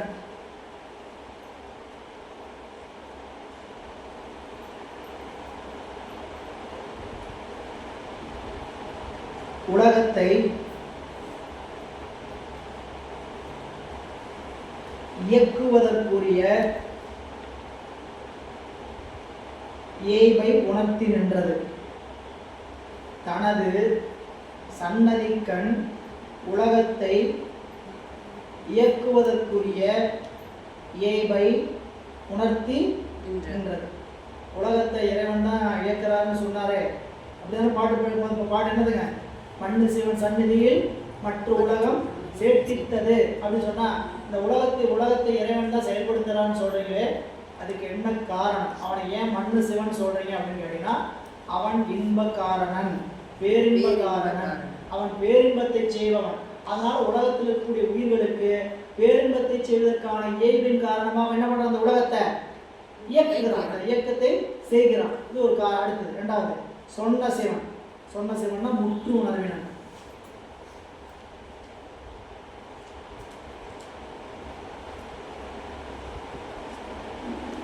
சொன்ன சிவன் அவனுக்கு பேருங்க முற்றுணர்வினன், எல்லாவற்றையும் ஒரு சேர ஒருங்கே அறிகின்ற ஆற்றலை உடையவன். அதனால அவனுக்கு பேருங்க சர்வஞன். சர்வஞன்கிறதா முற்றுணர்வினன். அப்போ முற்று உணர்வினா சரி, அந்த உலகம் சேர்த்தி பற்றி மறைங்க வந்தீங்க, அந்த உயிருக்கு எல்லா பொருளையும் இறைவன் தான் காட்டுகிறான்னு சொல்றீங்க இல்லையா, அவன் காட்டாவதற்கான இயல்பு என்ன, அவனால காட்ட முடியும்னு சொல்றீங்களே, அதற்கான தொடர்பு என்ன அப்படின்னா, அவன் எல்லாத்தையும் அறியக்கூடிய, எல்லாத்தையும் அறியறதுனால அவனால என்ன பண்ண முடியாது, எல்லாவற்றையும் காட்ட முடியும். சரிங்களா? இப்போ ஏதாவது சந்தேகம் சரிங்களா, அவங்கள கூப்பிட்டு கேளுங்க, அவங்க சொல்லிடுவாங்க.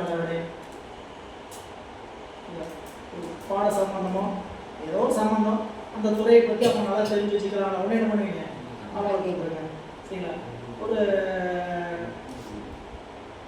மோட்டார் சம்மந்தப்பட்ட தொழில் இருக்கிறாரு, கடை வச்சிருக்கிறாரு, எல்லாம் இது பண்ணிட்டு பெரிய அளவில் இருக்கிறான்னு வச்சுக்கோங்க. மோட்டார் சம்மந்தம் என்ன பண்ணுறோம்? அங்கே ஒரு மொபைல் வாங்கணும். சரிங்களா? அது துறையில் நல்லா ஈடுபாடு, நல்லா ஆழ்மா தெரிஞ்சுக்கணும். பாருங்க, இந்த ஜிகாபைட்டு, இந்த ரேமு, இந்த ஹெட்ஸு, இதெல்லாம் இருக்கிற மாதிரி ப்ராசஸர், இதெல்லாம் வாங்கினேன், மொபைல் ஹீட் ஆகாது அப்படி அவன் அறிவு சொல்கிறான். ஏன் சொல்கிறான்? அவனுக்கு அதில் முற்று உணர்ந்து வச்சிருக்கிறான். அவன் அதை சொல்கிறதுக்கான தகுதி அவன்கிட்ட இருக்குது. இறைவன் உயிருக்கு அறிந்து காட்டுவான்னு சொல்கிறீங்களே, எல்லாத்தையும் காட்டி நிற்பான்னு சொல்கிறீங்க, அதற்கான தகுதி அவனிடத்தில் என்ன இருக்குதுன்னு கேட்டால், முற்றையும் எல்லாவற்றையும் ஒரு சேர அறிவின்ற ஆற்றல் அவனிடத்தில் இருக்குது. அதனால் அந்த இடத்துல எழுத வேண்டியது காட்டாவதற்குரிய புரியலைன்னா எப்படி எழுதுகிறான்னு கேட்டீங்கன்னா, எல்லாவற்றையும் அறிவிப்பதற்குரிய ஏவு அவனிடத்தில் உண்டு. என்ன பாடல் இருக்கிற விஷயத்தை அப்படியே சொல்றேன். காட்டாதற்குரிய இயல்பை உணர்த்தி நின்றது. காட்டாதல் என்னதுங்க? எல்லாவற்றையும் அறிவித்து நிற்றல். முதல்ல என்ன சொன்னாரு? எல்லாவற்றையும் ஏற்றி நிற்றல். இப்ப எல்லாவற்றையும் அறிவித்து நிற்றல். அந்த அறிவித்து நிற்பதற்கு இவருக்கு என்ன இயல்பு இருக்கிறது, தகுதி இருக்கிறது? முற்றும் உணர்ந்தவர். மூன்றாவது எண்ணான் சிவன். என்னமா? எல்லாவற்றையும் காட்டாதற்குரிய ஏவை உணர்த்தி நின்றது. காட்டாதல் என்றால் அறிவுறுத்தி நிற்பதற்குரிய ஏவு. காட்டாதற்குரிய ஏவை உணர்த்தி நின்றது. மூன்றாவது எண்ணான் சிவன். சரிங்க, இவன் பேரின்ப வடிவுடையவன்னு சொல்றீங்க, முற்றையும் உணர்ந்திருக்கிறான்னு சொல்றீங்க. அதற்கான காரணம் என்ன அப்படின்னா, அவன் பரிசுத்த தன்மை. அவன் எப்படிப்பட்டவன்? இயல்பாகவே பாசங்களிலிருந்து நீங்கி நிற்பவன். அதான் பரிசுத்த. அமங்கலம் இல்லாதன்னு சொன்னார் இல்லைங்களா? அமங்கலம் இல்லைன்னா என்னதுங்க? பரிசுத்தம். என்ன பரிசுத்தம்? இயல்பாகவே பாசங்களிலிருந்து நீங்கி நிற்கும். இந்த இயல்பாகவே பாசங்களிலிருந்து நீங்கி இருந்தா அறிவு முற்றுணர்வாயிடும், பேரின்பத்தை தானாக அடைஞ்சிடும். ரொம்ப எளிமைதாங்க. சரிங்களா? இறைவன் பாசங்களிலிருந்து இயல்பாகவே நீங்கி இருக்கிறாரு. அவருக்கு இந்த பேரின்பங்கிறது இயல்பாகவே இருக்கிறது, முற்றுணர்வு இயல்பாகவே நீங்க இருக்கிறது. இப்போ நாம நம்மளுடைய கேட்டகரிக்கு வருவோம். சரிங்களா? நம்ம பாசத்துக்கு நீங்கி இருக்கிறோமா? நீங்க எது நீங்கி இருக்கிறீங்கன்னு நினைங்க. சரிங்களா? அந்தந்தனால உங்களுக்கு சும்மா வருதா? ஒரு எதையாவது வச்சுங்க, நம்ம எதையாவது நீங்கி இருக்கிறோமா? நீங்க நின்றுருந்தீங்கன்னா அதனால் ஏற்படுகின்ற பந்தம் உங்களுக்கு இல்லை, இன்பம் இருக்குங்க. சரிங்களா? அதெல்லாம் அன்னைக்கே மறந்தாச்சுங்க. அவங்களெல்லாம் விட்டு வந்தாச்சு. அவங்களால இப்போ நம்மளுக்கு என்ன இல்லை, துன்பம் இடர்பாடு இல்லை. அவங்கள பற்றி ஒருத்தரை பற்றி நாம் வாழ்க்கையில் நினைக்கிறீங்க, அவங்களால நமக்கு இன்பமா துன்பமா? இன்பம். கொஞ்ச நாள் பிரிஞ்சிருக்கிற வரைக்கும் துன்பம். சரிங்களா? அப்படி ஒரு ஆள் இப்போ இல்லைப்பா, சந்தோஷம் இருக்கிற வரைக்கும் எவ்வளோ பிரச்சனை இருந்துச்சு. எந்த கேரக்டர் வேணா வச்சுங்க, ஆளுன்னு வச்சுக்க வேண்டாம், பொருள் எதில் வேணா பொறுத்துங்க. அங்கிருந்து இயல்பாகவே நீங்கி இருந்தோம்னா என்ன இருக்கும்? பேரின்பம் இருக்கும். சரிங்களா? எப்போ அறிவுக்குள்ள வேற எதையெல்லாம் போட்டு நிற்கிறோமோ அப்போ நம்ம எல்லாவற்றையும் உணர முடியாது. சரிங்களா? ஒரு விஷயத்துல நீங்க இருக்கிறோம், அறிவு என்னமா? நீங்க குப்பையை காலி பண்ணீங்கன்னா நல்லதை கூட போய் போடலாம். அறிவுக்குள்ள போய் நல்லதை போடலாம். அவ்வளவுதான் நிச்சயம். என்னது? நம்மளால மனப்பாடம் பண்ணி நம்மளால என்ன கொண்டு போக முடியாது. ஆரம்ப காலத்தில் எத்தனை பேர் சொன்னீங்க, நாங்களே வயசு எத்தனை பேர் மனப்பாடம் பண்ண முடியுமா? நீங்க சரிங்களா? இப்போ நீங்க யோசிச்சு பாருங்க, இங்க இருக்கிறதெல்லாம் நீங்க நீங்க நீங்க இங்க அறிவு என்ன ஆகும்? சூக்குமமாகும். நாம நினைக்கிறோம், நாம என்ன நினைக்கிறோம்? நம்ம தகுதி இப்படி நினைச்சுக்கிறோம். அறிவு தூய்மை நம்ம தகுதியினாலே திறமையினாலே நடக்கல. சரிங்களா? நம்ம அறிவு திறமையினால இது நடக்கல. அறிவுக்குள் இருக்கக்கூடிய குற்றத்தை ஓரமாக வச்சிடறோம். சரிங்களா? இப்போ நீங்கள் புரிஞ்சுக்கிறீங்கன்னா, புரிஞ்சுக்கிறதுக்கு என்ன பண்ணுங்க, நிறைய பேர் படிக்கிறது இல்லை, சில பேர் நம்ம படிக்கிறோம். சரிங்களா? அது சொல்லித்தானே ஆகணும். 2 பொருள் படிக்கிறீங்க, 2 பொருள் மனப்பாடம் பண்ணுறீங்க. எவ்வளோ நேரம் ஆகுது? எவ்வளோ நேரம் ஆகுது? அவங்களுக்கு நேரம். சரிங்களா? சில பேர் 2 நிமிஷம் படிச்சிங்க, சில பேர் 10 நிமிஷத்தில் படிச்சிங்க, சில பேர் 1/2 மணி நேரத்தில் படிச்சிங்க, காலையிலிருந்து சாயங்காலம் வந்து அதெல்லாம் படிச்சுட்டே இருக்கிறேன் அப்படிங்கிறது இருக்கீங்க. சரிங்களா? இந்த பொருளுக்காக நமக்கு எனக்கு தெரியும், உங்களுக்கு என்ன தெரியும் அப்படின்னு சொல்லி நீங்கள் சொல்லுவீங்க. சரிங்களா? 2 நிமிஷத்தில் படிச்சிருந்தீங்கனாலும் 20 நிமிஷத்தில் படிச்சிருந்தீங்கனாலும் 1/2 மணி நேரத்தில் 1 மணி நேரத்தில் படிச்சிருந்தீங்கனாலும் அந்த 1 மணி நேரம் வேறவற்றை பற்றி சிந்திக்கிற சிந்தனை எல்லாம் அவங்க வச்சா அவங்ககிட்ட, அதனால உங்க அறிவு துன்பம் இல்லாமல் இருக்குதா இல்லையா? சரிங்களா? அந்த 10 நிமிஷத்துக்கு என்ன பண்ணீங்க? இதுக்கு உபயோகப்படுத்துறீங்களா? சரிங்களா? 10 நிமிஷம் வேற யாரையாவது பார்த்து பேசிக்கிட்டு துன்பத்தை வலுக்கட்டாயமா வாங்கி வாலண்டியே கூப்பிட்டு சரிங்களா போட்டிருந்த காலம் போய் எனக்கு அதுக்குள்ள நீங்க நேரம் நீங்க பாட்டு உங்க வேலையை பாருங்க, நான் பாட்டு என் வேலையை பார்க்கறேன் சரிங்களா, நீங்க உங்க வீட்டு வேலையை பாருங்க, நான் பாட்டு என் வீட்டு வேலையை பார்க்கிறேன் அப்படின்னு சொல்லிட்டு நினைச்சோம். துன்பத்திலிருந்து நீங்கி நிற்கிறோம். அப்போ அறிவு தூய்மையாகணும்னா என்ன ஆகணும்? பரிசுத்தமாகணும்னா எங்கேயாவது பரிசுத்த ஆவியினாலே என்ன பண்ணணும்? இறைவனை அமங்கலம் இல்லாத பொருள் அறிவுக்குள்ள அவன் அப்படிப்பட்ட எண்ணான் சிவபெருமான் அமங்கலத்தை எண்ண மாட்டான். அவன் பாசத்துல அகப்பட மாட்டான். பாசத்துல அகப்படாத காரணத்தினால அவன் முற்றுணர்வினன். பாசத்துல அகப்படாதனால அவன் பேரும்ப காரணன். அதான் தொடர்புடைய. இனி அடுத்தது அதை நம்மளுக்கு அப்படி சொன்ன கேள்வி என்ன வருதுன்னு கேட்டீங்கன்னா, அவ்வாறு அறிந்து அனுபவிக்கின்ற காலத்தும் சரிங்க, இறைவன் அறிவிக்கத்தோ இது அறிவுன்னு சொன்னீங்க சரிங்களா, வேணுங்கிற அளவுக்கு அறிஞ்சிடுமோ, இறைவனோட அதிகமாக அறிஞ்சிடுமோ அப்படின்னு நினைச்சு பார்த்தோம். அதுக்கு பதில் சொல்றார், எவ்வளவு காலத்துக்கு என்னத்தை இறைவன் அறிவிக்க அறிஞ்சாலும் இறைவனுடைய அருளை அடங்கித்தான் அறிவுமே தவிர தானாக இறைவனை விட அதிகமாக அறிந்து விடவே அறியாது எந்த காலத்தும் சரிங்களா. அதுக்கு தான் இந்த இடத்த சொல்றார், இந்த தடை எடுக்கிறாங்க சொல்றார். அவ்வாறு அறிந்து அனுபவிக்கின்ற காலத்தும் அருளில் அடங்கிதான் அனுபவிக்கும். உயிர் முதல்வனோடு நின்று உணரும் முறைமையை விளக்குவது சரிங்களா. பேணி வந்துச்சா? சரி பேணி சாப்பிடலாம். எப்படி வந்துச்சா?